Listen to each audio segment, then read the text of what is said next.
ಜನತೆ ವಿಶ್ವಾಸ ಇಟ್ಟು 3 ಬಾರಿ ನನಗೆ ಸೇವೆ ಮಾಡುವಂಥ ಒಂದು ಅವಕಾಶವನ್ನು ಇವತ್ತು ನಮ್ಮ ಜನತೆ ಮಾಡಿಕೊಟ್ಟಿದ್ದಾರೆ.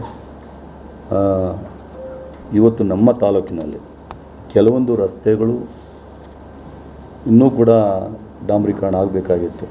ನಾವು 2013ರಲ್ಲಿ 18ರವರೆಗೂ ಏನು ಕೆಲಸ ಮಾಡಿದ್ವಿ, ಆ ಕೆಲಸಗಳೇ ಇವತ್ತು ರಸ್ತೆಗಳು ಅವೆಲ್ಲನೂ ಇರೋದು. BJP ಸರ್ಕಾರ ಬಂತು ಎರಡನೇ ಬಾರಿಗೆ 2018-19ರಲ್ಲಿ ಸಮ್ಮಿಶ್ರ ಸರ್ಕಾರ ಇದ್ದಂಥ ಸಂದರ್ಭದಲ್ಲಿ ನಮ್ಮ ಸಮ್ಮಿಶ್ರ ಸರ್ಕಾರದಲ್ಲೂ ಕೂಡ ನಾವು ಹಣವನ್ನು ದುಡ್ಡು ಶಾಂಕ್ಷನ್ ಮಾಡಿಸಿದ್ವಿ. BJP ಸರ್ಕಾರ ಬಂದ ಮೇಲೆ ಏನಾಯಿತು, ನಾವು ಯಾರು ಕಾಂಗ್ರೆಸ್ ಶಾಸಕರಿದ್ದೀವಿ ಆ ಶಾಸಕರಿರ್ತಕ್ಕಂಥ ಕ್ಷೇತ್ರಗಳಲ್ಲಿ ಕೊಟ್ಟಂಥ ಅನುದಾನವನ್ನು ವಾಪಸ್ ತಗೊಂಡ್ರು. ಕೇಳಿಲಿ ನಾವು ಕ್ಲಿಯರ್ ಆಗಿದ್ದೀವಿ. ಯಾರು ಏನೇ ನಮ್ಮ ಮೇಲೆ ಅಪಪ್ರಚಾರ ಮಾಡಿ ನಮ್ಮ ಬಗ್ಗೆ ಕೆಟ್ಟದಾಗಿ ಏನಾದರೂ ಮಾತಾಡಿದ್ರೆ ಮಾನನಷ್ಟ ಮೊಕದ್ದಮೆ ಕೇಸು ಹಾಕ್ತೀವಿ. ಮಾನನಷ್ಟ ಮೊಕದ್ದಮೆ ಕೇಸು ಯಾರೇ ಆಗಿರಲಿ ಅವ್ರ ಮೇಲೆ ಹಾಕ್ತೀವಿ. ಇವತ್ತು ನಾನು ನಮ್ಮ ತಾಲೂಕಿನ ಜನತೆಯ ಪರವಾಗಿ, ಯಾಕಂದರೆ ಅಂತಾರಾಷ್ಟ್ರೀಯ ಮಟ್ಟದಲ್ಲಿ ಹೆಸರನ್ನು ಮಾಡುವಂಥ ಒಂದು ಕ್ರೀಡಾಂಗಣ, ನಮ್ಮ ದೇಶದಲ್ಲಿ 2ನೇ ಅತಿ ದೊಡ್ಡ ಕ್ರೀಡಾಂಗಣ, ನಮ್ಮ ದೇಶಕ್ಕೆ ಅತಿ ದೊಡ್ಡ ಅಂತಾರಾಷ್ಟ್ರೀಯ ಮಟ್ಟದ ಕ್ರೀಡಾಂಗಣವನ್ನು 1650 ಕೋಟಿ ರೂಪಾಯಿ ವೆಚ್ಚದಲ್ಲಿ, ಇವತ್ತು ಹೆಚ್ಚು ಕಡಿಮೆ 1650 ಹೆಚ್ಚು ಕಡಿಮೆ 2000 ಕೋಟಿವರೆಗೂ ಹೋಗ್ಬೋದು. ಯಾಕಂದರೆ ಎಲ್ಲ ಸೌಲಭ್ಯಗಳನ್ನು ಒಳಗೊಂಡಿರ್ತಕ್ಕಂಥ ಒಂದು ಕ್ರೀಡಾಂಗಣವನ್ನು ಮಾನ್ಯ ಮುಖ್ಯಮಂತ್ರಿಗಳು, ನಮ್ಮ ಕಾಂಗ್ರೆಸ್ ಪಕ್ಷದ ಸರ್ಕಾರ ಅದಕ್ಕೆ ಅನುಮೋದನೆಯನ್ನು ಕೊಟ್ಟಿದ್ದಾರೆ. ಇದು ಈಗಾಗಲೇ DPR ಎಲ್ಲನೂ ಕೂಡ ನಡೀತಾ ಇದೆ. ಅದು ಕೆಲವೇ ದಿನಗಳಲ್ಲಿ ಟೆಂಡರ್ ಪ್ರೋಸೆಸ್ ಆಗಿ ಅದು ಟೆಂಡರ್ ಆಗಿ ಕೆಲಸನೂ ಕೂಡ ಪ್ರಾರಂಭ ಆಗ್ತದೆ. ಕೂಡ ಮೊನ್ನೆ ಪ್ರಸ್ತಾಪ ಮಾಡಿದೆ ಸೆಷನ್ನಲ್ಲಿ, ಮೆಟ್ರೋ ಅತ್ತಿಬೆಲೆವರೆಗೂ ಕೂಡ ವಿಸ್ತರಣೆ ಆಗಬೇಕು ಅಂತೇಳಿ. ಅದು ನಾನು ಇವತ್ತೇ ಮಾಡಿರ್ತಕ್ಕಂಥದ್ದಲ್ಲ, ಸುಮಾರು ಬೊಮ್ಮಸಂದ್ರದವರೆಗೂ ಅದಾದ ಮೇಲೆ ಅತ್ತಿಬೆಲೆವರೆಗೂ ಆಗಲೇಬೇಕು ಅಂತೇಳಿ ನಾನು ಮೊದಲಿಂದನೂ ಕೂಡ ಪ್ರಸ್ತಾಪ ಮಾಡ್ಕೊಂಡು ಬರ್ತಾಯಿದ್ದೀನಿ. ಅತ್ತಿಬೆಲೆವರೆಗೂ ಕೂಡ ಪಾಸಿಟಿವ್ ಆಗಿ ಆಗ್ತದೆ. ಅದಕ್ಕೂ ಕೂಡ ಕೆಲವೇ ದಿನಗಳಲ್ಲಿ ಅನುಮೋದನೆ ಕೂಡ ಸಿಗ್ಬೋದು ಅನ್ನುವಂಥ ಒಂದು ಆಶಾಭಾವನೆ ಇದೆ. ಬನ್ನೇರುಘಟ್ಟ, ಜಿಗಣಿ ಮತ್ತು ಆನೇಕಲ್ಲು ಮತ್ತು ಅಂತಾರಾಷ್ಟ್ರೀಯ ಕ್ರೀಡಾಂಗಣ ಹೋಗುವಂಥ ದಾರಿನಲ್ಲಿ ಆ ಕಡೆಯಿಂದ ಅಂತಾರಾಷ್ಟ್ರೀಯ ಕ್ರೀಡಾಂಗಣ ಏನು ಬರ್ತಾ ಇದೆ ಆ ಜಾಗಕ್ಕೂ ಕೂಡ ಅಲ್ಲಿಂದ ಬಂದು ಅತ್ತಿಬೆಲೆಗೆ ಜಾಯಿನ್ ಆಗೋ ಥರ ಅದನ್ನು ಕೂಡ ಒಂದು ಪ್ಲ್ಯಾನು ಮಾಡಿ ಅದನ್ನು ಕೂಡ ಪ್ರಸ್ತಾಪವನ್ನು ಮಾಡಿದ್ದೀವಿ. ಆನೇಕಲ್ ಪಟ್ಟಣಕ್ಕೆ, ಸೂರ್ಯನಗರಕ್ಕೆ ಫಸ್ಟು, ಸೆಕೆಂಡು, ಥರ್ಡ್ಗೆ ಆಲ್ರೆಡಿ ಕಾವೇರಿ ವಾಟ್ರನ್ನು ಅನುಮೋದನೆಯಾಗಿ ಈಗಾಗಲೇ ಕಾವೇರಿ ವಾಟ್ರ್ ಬರ್ತಾಯಿದೆ. ಸುಮಾರು 30 MLD ನೀರು ಗ್ರಾಮಗಳು, ಸುಮಾರು ಒಂದು 15 ಗ್ರಾಮಗಳಿಗೆ ಗ್ರಾಮಾಂತರ ಭಾಗದಲ್ಲಿ, ಮತ್ತು ಸೂರ್ಯ ಸಿಟಿ ಫಸ್ಟು, ಸೆಕೆಂಡು, ಥರ್ಡು, ಮತ್ತು ಆನೇಕಲ್ ಪಟ್ಟಣಕ್ಕೆ 7.5 MLD, ಸೂರ್ಯ ಸಿಟಿ ಫಸ್ಟು, ಸೆಕೆಂಡು, ಥರ್ಡ್ಗೆ 15 MLD, ಮತ್ತು ಗ್ರಾಮೀಣ ಭಾಗದಲ್ಲಿಗೆ 7.5 MLD, ಒಟ್ಟು 30 MLD ನೀರು ಹಿಂದೆ ಸರ್ಕಾರ ಇದ್ದಂಥ ಸಂದರ್ಭದಲ್ಲಿ ಅನುಮೋದನೆ ಮಾಡಿದ್ವಿ. ಈಗಾಗಲೇ ಅದು ಕಾರ್ಯಗತ ಆಗಿದೆ. 100 ಬೆಡ್ಡೆಡ್ ಹಾಸ್ಪಿಟ್ಲ್, ಸರ್ಕಾರಿ ಹಾಸ್ಪಿಟ್ಲು ದೊಮ್ಮಸಂದ್ರದಲ್ಲಿ ಈಗಾಗಲೇ ಗುದ್ಲಿ ಪೂಜೆಯಾಗಿ ನಮ್ಮ ಆರೋಗ್ಯ ಸಚಿವರ ದಿನೇಶ್ ಗುಂಡೂರಾವ್ ಅವರು ಕೂಡ ಬಂದು ಅಲ್ಲಿ ಗುದ್ಲಿ ಪೂಜೆ ಕಾರ್ಯಕ್ರಮನೂ ಕೂಡ ಆಗಿ ಕೆಲಸ ಪ್ರಾರಂಭ ಆಗಿದೆ. 100 ಬೆಡ್ಡೆಡ್ ಹಾಸ್ಪಿಟ್ಲು ಒಟ್ಟಾರೆಯಾಗಿ 37 ಕೋಟಿ 15 ಲಕ್ಷ ರೂಪಾಯಿ, ಅದು ಕೂಡ ಕೆಲಸ ಪ್ರಾರಂಭ ಆಗಿದೆ. ಸುಮಾರು 265 ಕೋಟಿ ರೂಪಾಯಿ ವೆಚ್ಚದಲ್ಲಿ ESI ಹಾಸ್ಪಿಟ್ಲ್ ಈಗಾಗಲೇ ಇಗ್ಲೂರು ಹತ್ರ ಈಗಾಗಲೇ ನಾವು ಕೂಡ ಅಲ್ಲಿ ಗುದ್ಲಿ ಪೂಜೆ ಮಾನ್ಯ ಪ್ರಧಾನಮಂತ್ರಿಗಳು ಕೂಡ ಅದಕ್ಕೆ ಶಂಕುಸ್ಥಾಪನೆಯನ್ನು ಮಾಡಿದಂಥ ಸಂದರ್ಭದಲ್ಲಿ ಇವತ್ತು ಅಲ್ಲಿ ಗುದ್ಲಿ ಪೂಜೆ ಕಾರ್ಯಕ್ರಮದಲ್ಲಿ ನಾವು ಕೂಡ ಭಾಗಿಯಾಗಿದ್ವಿ. ಅದು ಕೂಡ ಇವತ್ತು ಕೆಲಸ ಪ್ರಾರಂಭ ಆಗಿದೆ, ನಡೀತಾ ಇದೆ. ಆನೇಕಲ್ಲಲ್ಲಿ ಇಂದಿನ ಅವಧಿನಲ್ಲಿ ಇಂದಿರಾ ಕ್ಯಾಂಟೀನ್ ಮಾಡಿದ್ವಿ. ಅದಾದಮೇಲೆ ಇವತ್ತು ಮೊನ್ನೆ ಚಂದಾಪುರ, ಬೊಮ್ಮಸಂದ್ರ ಮತ್ತು ಹೆಬ್ಬಗೋಡಿ ನಗರಸಭೆ ಇದೆಲ್ಲ ಕಡೆಯೂ ಕೂಡ ಇಂದಿರಾ ಕ್ಯಾಂಟೀನ್ ಕೂಡ ಇವತ್ತು ಬಡವರಿಗೋಸ್ಕರ ಅನ್ನ ಕೊಡುವಂಥ ಒಂದು ಕಾರ್ಯಕ್ರಮ ಮಾನ್ಯ ಮುಖ್ಯಮಂತ್ರಿಗಳ ಕನಸಿನ ಕೂಸು. ಅದು ಕೂಡ ಇವತ್ತು 4 ಭಾಗದಲ್ಲೂ ಕೂಡ ಇವತ್ತು ಕಾರ್ಯ ಆರಂಭ ಆಗಿದೆ. ಮತ್ತು ನಮ್ಮ KRDSL ರಸ್ತೆ ಗೊತ್ತಿರಬೇಕು ತಮಗೆ, ಇಂಟರ್ನ್ಯಾಷನಲ್ ನಮ್ಮ ಏರ್ಪೋರ್ಟ್ಗೆ ಹೋಗುವಂಥ ರಸ್ತೆ, ಅದು ನಮ್ಮ ಆರೋಹಳ್ಳಿಯಿಂದ ಕನಕಪುರ ತಾಲೂಕು ಆರೋಹಳ್ಳಿಯಿಂದ ಜಿಗಣಿಯಿಂದ ಆನೇಕಲ್ಲಿಂದ ಅತ್ತಿಬೆಲೆಯಿಂದ ಸರ್ಜಾಪುರ, ದೊಮ್ಮಸಂದ್ರ ಏರ್ಪೋರ್ಟ್ಗೆ ಹೋಗುವಂಥ ಹೊರ್ತೂರು ಮೇಲೆ ಏರ್ಪೋರ್ಟ್ಗೆ ಹೋಗುವಂಥ ರಸ್ತೆ. ಮತ್ತು ನಮ್ಮ ಆನೇಕಲ್ಲಲ್ಲಿ ಒಂದು ಮಿನಿ ವಿಧಾನಸೌಧ ಇಲ್ಲ ಅಂಥೇಳಿ ಮಾನ್ಯ ರೆವಿನ್ಯೂ ಮಿನಿಸ್ಟ್ರನ್ನ ಕೇಳಿದ್ವಿ. ರೆವಿನ್ಯೂ ಮಿನಿಸ್ಟ್ರು ಒಟ್ಟು 32 ಇಲಾಖೆಗಳಿದ್ದಾವೆ, ಆದರೆ ನಮಗೆ ಕಟ್ಟಡದ ಕೊರತೆ ಇದೆ, ಅದಕ್ಕೋಸ್ಕರ ನಮ್ಮ ಆನೇಕಲ್ಲಿಗೆ ಒಂದು ಮಿನಿ ವಿಧಾನಸೌಧ ಬೇಕು ಅಂತೇಳಿ ಕೇಳಿದ್ವಿ. ಅದು ಕೂಡ ಅನುಮೋದನೆಯಾಗಿ ಟೆಂಡರ್ ಆಗಿ ಸುಮಾರು 16 ಕೋಟಿ ರೂಪಾಯಿ ವೆಚ್ಚದಲ್ಲಿ ಇವತ್ತು ಅದು ಕೂಡ ಗುದ್ಲಿ ಪೂಜೆ ಮಾಡಬೇಕು. ಅದು ಮಂತ್ರಿಗಳು ಕೂಡ ಬರ್ತಾರೆ. ಅದು ಕೂಡ ಇವತ್ತು ಅನುಮೋದನೆ ಆಗಿದೆ. ಅದು ಕೂಡ ಕೆಲಸ ಪ್ರಾರಂಭ ಆಗ್ತದೆ. ಶಾಸಕರುಗಳಿಗೆ ಮೊನ್ನೆ ತಾನೇ ಮುಖ್ಯಮಂತ್ರಿಗಳು 50 ಕೋಟಿ ರೂಪಾಯಿ ಅನುದಾನವನ್ನು ಕೊಟ್ಟಿದ್ದಾರೆ, ರಸ್ತೆಗಳ ಅಭಿವೃದ್ಧಿಪಡಿಸಬೇಕು ಅಂತೇಳಿ. ನಮ್ಮ ಗ್ರಾಮೀಣಾಭಿವೃದ್ಧಿ ಸಚಿವರ ಒಂದು ಇಲಾಖೆಯಿಂದ ಸುಮಾರು 30 ಕಿಲೋಮೀಟ್ರು ಏನು ಪ್ರಗತಿ ಪಥ ಅಂತೇಳಿ ಅದರ ಒಂದು ಯೋಜನೆ ಅಡಿನಲ್ಲಿ 30 ಕಿಲೋಮೀಟರ್ ರಸ್ತೆಗಳನ್ನು ಅಭಿವೃದ್ಧಿಪಡಿಸಲಿಕ್ಕೆ ಈಗಾಗಲೇ ಪಟ್ಟಿಯನ್ನು ಕೊಟ್ಟಿದ್ದೀವಿ. 30 ಕಿಲೋಮೀಟ್ರು ಮತ್ತು ಇನ್ನೂ 40 ಕಿಲೋಮೀಟ್ರ್ ಹೆಚ್ಚಾಗಿ ನಮಗೆ ಹೆಚ್ಚುವರಿಯಾಗಿ ಬೇಕು ಅಂತೇಳಿ ಹೆಚ್ಚುವರಿಯಾಗಿ ಕೊಡಿ ಅಂತೇಳಿ ಮಾನ್ಯ ಮಂತ್ರಿಗಳನ್ನು ಕೇಳಿದ್ದೀವಿ. ನಮ್ಮ ಸರ್ಜಾಪುರಕ್ಕೆ ಒಂದು ನೂತನವಾದಂಥ ಒಂದು ಪೊಲೀಸ್ ಕಟ್ಟಡನೂ ಕೂಡ 4,40,00,000 ರೂಪಾಯಿ ವೆಚ್ಚದಲ್ಲಿ ಅದು ಕೆಲವೇ ದಿನಗಳಲ್ಲಿ ಗುದ್ಲಿ ಪೂಜೆ ಮಾಡಬೇಕಾಗ್ತದೆ. ತಾಲೂಕಿನಿಂದ ಏನು ನಮ್ಮ ಪತ್ರಕರ್ತರೆಲ್ಲ ನಮ್ಮ ತಾಲೂಕಿನಾದ್ಯಂತ ಎಲ್ಲ ಇವತ್ತೇನು ನಮ್ಮ ಶಾಸಕರ ಪತ್ರಿಕಾಗೋಷ್ಠಿಗೆ ತಾವೆಲ್ಲ ಆಗಮಿಸಿದ್ದೀರ, ತಮಗೆಲ್ಲ ಸ್ವಾಗತ ಕೋರ್ತೇನೆ. ಹಾಗೂ ಕೋರ್ತಾ ಹಲವಾರು ವಿಚಾರಗಳ ಬಗ್ಗೆ ನಮ್ಮ ಶಾಸಕರು ಸಂಕ್ಷಿಪ್ತವಾಗಿ ವಿವರಿಸ್ತಾರೆ. ಅದಕ್ಕೆ ತಮಗೆಲ್ಲ ಸ್ವಾಗತ ಅಂತ ಹೇಳಿ ನಾನು ಕೂಡ ವೈಯಕ್ತಿಕವಾಗಿ ಸ್ವಾಗತವನ್ನು ಹೇಳಲಿಕ್ಕೆ ಬಯಸ್ತೇನೆ. ನಮ್ಮ ಆನೇಕಲ್ ತಾಲೂಕಿಗೆ ಒಂದು ಹೆಮ್ಮೆ ತರುವಂಥ ಒಂದು ವಿಷಯ, ಕರ್ನಾಟಕ ಹೌಸಿಂಗ್ ಬೋರ್ಡು ಮಾನ್ಯ ಮಂತ್ರಿಗಳಾದಂಥ ಜಮೀರ್ ಅಹಮದ್ ರವರು, KHB ಅಧ್ಯಕ್ಷರು ಶಂಕರಲಿಂಗೇಗೌಡರು ಮತ್ತು ಮಾನ್ಯ ಮುಖ್ಯಮಂತ್ರಿಗಳು, ಉಪಮುಖ್ಯಮಂತ್ರಿಗಳಾದಂಥ DK ಶಿವಕುಮಾರ್ ಅವರು ಎಲ್ಲರೂ ಕೂಡ ಈ ಅಂತಾರಾಷ್ಟ್ರೀಯ ಒಂದು ಕ್ರೀಡಾಂಗಣವನ್ನು ಮಾಡಬೇಕು ಅಂಥೇಳಿ ಇಂದಿನ ಒಂದು ಸರ್ಕಾರದ ಅವಧಿಯಲ್ಲಿ ನಮ್ಮ ಇಂಡ್ಲವಾಡಿ ಹತ್ರ, ನಮ್ಮ ಆನೇಕಲ್ ತಾಲೂಕಿನಲ್ಲಿ ಇಂಡ್ಲವಾಡಿ ಗ್ರಾಮದ ಹತ್ರ ಏನು ನಮ್ಮ ಕರ್ನಾಟಕ ಹೌಸಿಂಗ್ ಬೋರ್ಡ್ಗೆ ಏನು ಲ್ಯಾಂಡ್ ಅಕ್ವಿಸಿಷನ್ ಆಗಿದೆ, ಆ ಸಂದರ್ಭದಲ್ಲಿ ನಮ್ಮ ತಾಲೂಕಿಗೆ ಒಂದು ಅಂತಾರಾಷ್ಟ್ರೀಯ ಮಟ್ಟದ ಒಂದು ಕ್ರೀಡಾಂಗಣ ಆಗಬೇಕು ಅಂತೇಳಿ ನಾನು ಮತ್ತು ನಮ್ಮ ಮಾಜಿ ಲೋಕಸಭಾ ಸದಸ್ಯರಂಥ DK ಸುರೇಶ್ ಅವರು ಆ ಸಂದರ್ಭದಲ್ಲಿ ಅದನ್ನು ಒಂದು ಪ್ರಸ್ತಾಪವನ್ನು ಮಾಡಿದ್ವಿ. ಆ ಪ್ರಸ್ತಾಪ ಮಾಡಿದಂಥ ಸಂದರ್ಭದಲ್ಲಿ ಅಧಿಕಾರಿಗಳು ಕೂಡ ಆಯಿತು ಅಂತೇಳಿ ಅದನ್ನು ಒಪ್ಕೊಂಡಿದ್ರು. ಅದು ಒಂದು ಪ್ರೋಸೆಸ್ ಇದೆ. ಆ ಪ್ರೋಸೆಸ್ ಪ್ರಕಾರ ಏನು ಮಾಡಿದ್ರು, ಮತ್ತು ಅದು ಮುಖ್ಯಮಂತ್ರಿಗಳ ಹತ್ರ ಅನುಮೋದನೆ ಆಗಬೇಕಾಯಿತು. ಅನುಮೋದನೆ ಆಗಬೇಕಂತ ಸಂದರ್ಭದಲ್ಲಿ ನಾವು ಕೂಡ ಹೋಗಿ ಮುಖ್ಯಮಂತ್ರಿಗಳಿಗೆ ಒಂದು ಪ್ರೆಷರ್ ಮಾಡಿದ್ವಿ. ಸರ್, ಅದು ಅರ್ಜೆಂಟಾಗಿ ಒಂದು ಸಭೆ ಕರೀರಿ ಅಂತ ಹೇಳಿದ್ವಿ. ಮೊನ್ನೆ ಮಾಜಿ ಲೋಕಸಭಾ ಸದಸ್ಯ DK ಸುರೇಶ್ ಅವರು ಕೂಡ ಕರೆದಿದ್ರು, ಹೇಳಿದ್ವಿ. ಆ ಸಂದರ್ಭದಲ್ಲಿ ಮಾನ್ಯ ಮುಖ್ಯಮಂತ್ರಿಗಳು ಒಂದು ತಿಂಗಳು ಕೂಡ ಆಗಿಲ್ಲ, ಒಂದು ಸಭೆ ಆಯಿತು. ನಮ್ಮ ಭಾಗದಲ್ಲಿ ಅಂತಾರಾಷ್ಟ್ರೀಯ ಮಟ್ಟದ ಕ್ರೀಡಾಂಗಣ ಅಂದರೆ ಕ್ರಿಕೆಟ್ ಒಂದೇ ಅಲ್ಲ, ಅದು ಎಲ್ಲ ಈವೆಂಟ್ಸನ್ನು ಕೂಡ ಇವತ್ತು ಇದಿರ್ಬೋದು, ಯಾವುದು ಫುಟ್ಬಾಲ್ ಇರ್ಬೋದು, ಹಾಕಿ ಇರ್ಬೋದು, ವಾಲಿಬಾಲ್ ಇರ್ಬೋದು, ಈ ಪ್ರತಿಯೊಂದು ಕೂಡ ಅಲ್ಲಿ ವ್ಯವಸ್ಥಿತವಾಗಿ ಎಲ್ಲ ರೀತಿಯಲ್ಲೂ ಕೂಡ ಎಲ್ಲ ವ್ಯವಸ್ಥಿತವಾದಂಥ ಒಂದು ಅಂತಾರಾಷ್ಟ್ರೀಯ ಮಟ್ಟದಲ್ಲಿ ಇರ್ತಕ್ಕಂಥ ಒಂದು ಕ್ರೀಡಾಂಗಣವನ್ನು ನಿರ್ಮಾಣ ಮಾಡೋದಕ್ಕೆ ಮಾನ್ಯ ಮುಖ್ಯಮಂತ್ರಿಗಳು ಅವತ್ತು ಅನುಮೋದನೆಯನ್ನು ಕೊಟ್ಟರು.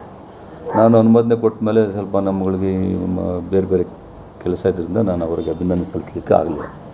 ಆದ್ದರಿಂದ ಇವತ್ತು ನಾನು ನಮ್ಮ ತಾಲೂಕಿನ ಜನತೆಯ ಪರವಾಗಿ, ಯಾಕಂದರೆ ಅಂತಾರಾಷ್ಟ್ರೀಯ ಮಟ್ಟದಲ್ಲಿ ಹೆಸರನ್ನು ಮಾಡುವಂಥ ಒಂದು ಕ್ರೀಡಾಂಗಣ, ನಮ್ಮ ದೇಶದಲ್ಲಿ 2ನೇ ಅತಿ ದೊಡ್ಡ ಕ್ರೀಡಾಂಗಣ, ನಮ್ಮ ದೇಶಕ್ಕೆ ಅತಿ ದೊಡ್ಡ ಅಂತಾರಾಷ್ಟ್ರೀಯ ಮಟ್ಟದ ಕ್ರೀಡಾಂಗಣವನ್ನು 1,650 ಕೋಟಿ ರೂಪಾಯಿ ವೆಚ್ಚದಲ್ಲಿ, ಇವತ್ತು ಹೆಚ್ಚು ಕಡಿಮೆ 1,650 ಹೆಚ್ಚು ಕಡಿಮೆ 2,000 ಕೋಟಿವರೆಗೂ ಹೋಗ್ಬೋದು. ಯಾಕಂದರೆ ಎಲ್ಲ ಸೌಲಭ್ಯಗಳನ್ನು ಒಳಗೊಂಡಿರ್ತಕ್ಕಂಥ ಒಂದು ಕ್ರೀಡಾಂಗಣವನ್ನು ಮಾನ್ಯ ಮುಖ್ಯಮಂತ್ರಿಗಳು, ನಮ್ಮ ಕಾಂಗ್ರೆಸ್ ಪಕ್ಷದ ಸರ್ಕಾರ ಅದಕ್ಕೆ ಅನುಮೋದನೆಯನ್ನು ಕೊಟ್ಟಿದ್ದಾರೆ. ಇದು ಈಗಾಗಲೇ DPR ಎಲ್ಲನೂ ಕೂಡ ನಡೀತಾ ಇದೆ. ಅದು ಕೆಲವೇ ದಿನಗಳಲ್ಲಿ ಟೆಂಡರ್ ಪ್ರೋಸೆಸ್ ಆಗಿ ಅದು ಟೆಂಡರ್ ಆಗಿ ಕೆಲಸನೂ ಕೂಡ ಪ್ರಾರಂಭ ಆಗ್ತದೆ.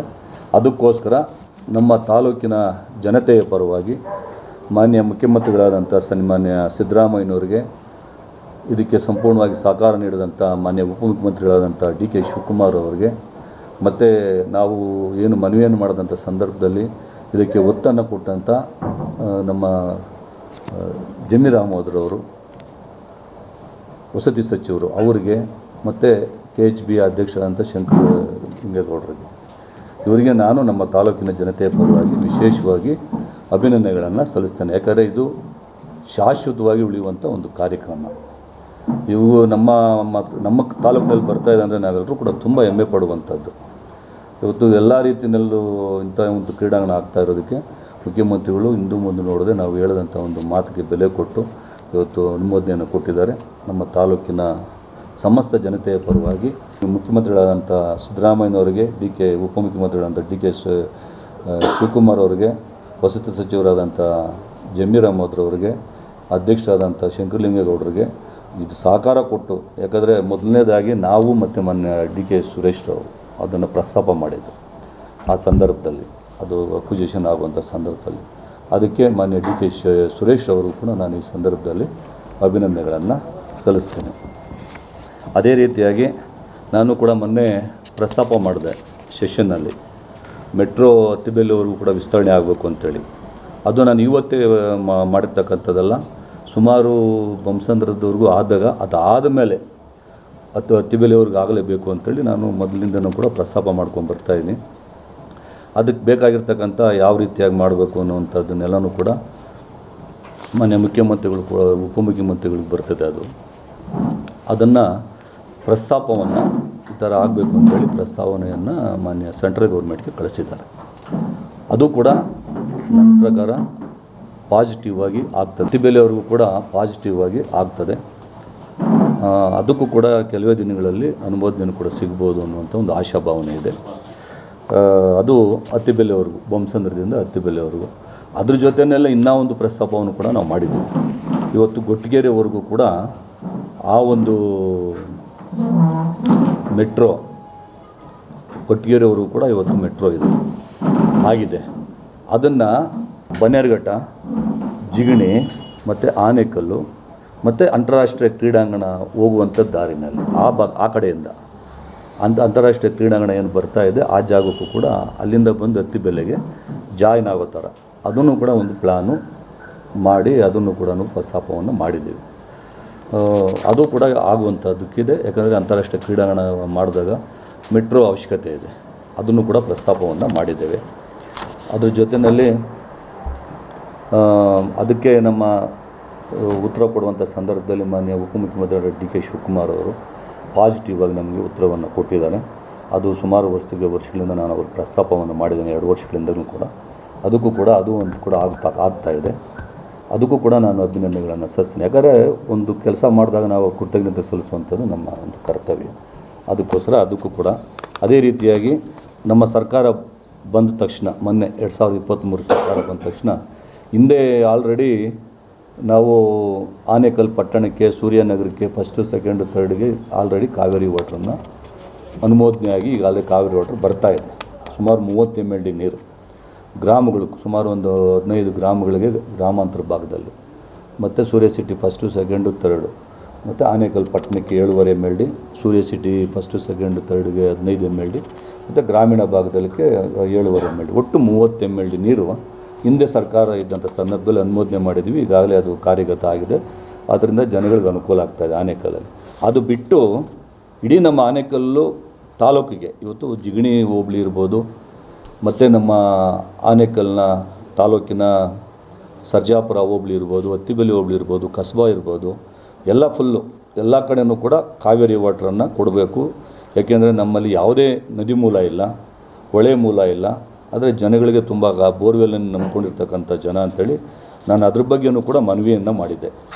ಮನವಿಯನ್ನು ಮಾಡಿದಂಥ ಸಂದರ್ಭದಲ್ಲಿ ಸರ್ಕಾರವೂ ಕೂಡ ಅನುಮೋದನೆಯನ್ನು ಕೊಟ್ಟಿರ್ತಕ್ಕಂಥದ್ದು. ಅನುಮೋದನೆ ಎರಡು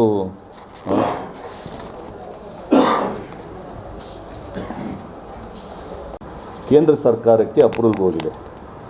ಕೇಂದ್ರ ಸರ್ಕಾರಕ್ಕೆ ಈಗಾಗಲೇ ಅದು ಡೇಟು 26/2/2024 ಕೇಂದ್ರ ಸರ್ಕಾರಕ್ಕೆ ಅನುಮೋದನೆಗೋಸ್ಕರ ಹೋಗಿದೆ. ಅದು ಪೆಂಡಿಂಗ್ ಇದೆ, ಅನುಮೋದನೆ ಇನ್ನೂ ಆಗಿಲ್ಲ. ಅದಕ್ಕೋಸ್ಕರ ನಾನು ಕೇಂದ್ರ ಸರ್ಕಾರವನ್ನು ಕೂಡ ಮನವಿ ಮಾಡ್ತೇನೆ. ಇದು ಸಾರ್ವಜನಿಕರಿಗೆ ಕುಡಿಯೋ ನೀರಿನ ವ್ಯವಸ್ಥೆಗೆ ಮಾಡಿರ್ತಕ್ಕಂಥ ಒಂದು ಅನುಮೋದನೆ ನಮ್ಮ ಸರ್ಕಾರ ಮಾಡಿದೆ. ಅದನ್ನು ಕೂಡಲೇ ಅಲ್ಲಿ ಏನು ಪೆಂಡಿಂಗ್ ಇದೆ ಅದನ್ನು ಅಪ್ರೂವ್ ಮಾಡಿಕೊಡ್ಬೇಕು ಅಂತೇಳಿ ಮನವಿಯನ್ನು ಮಾಡ್ತೀನಿ. ಕೇಂದ್ರ ಸರ್ಕಾರದಲ್ಲಿ ಪೆಂಡಿಂಗ್ ಇದೆ, ಅದೀಗಾಗಲೇ ರಾಜ್ಯ ಸರ್ಕಾರದಿಂದ ಅಲ್ಲಿಗೆ ಕಳಿಸಿದ್ದಾರೆ. ಅದು ಒಟ್ಟಾರೆಯಾಗಿ ಸುಮಾರು 1000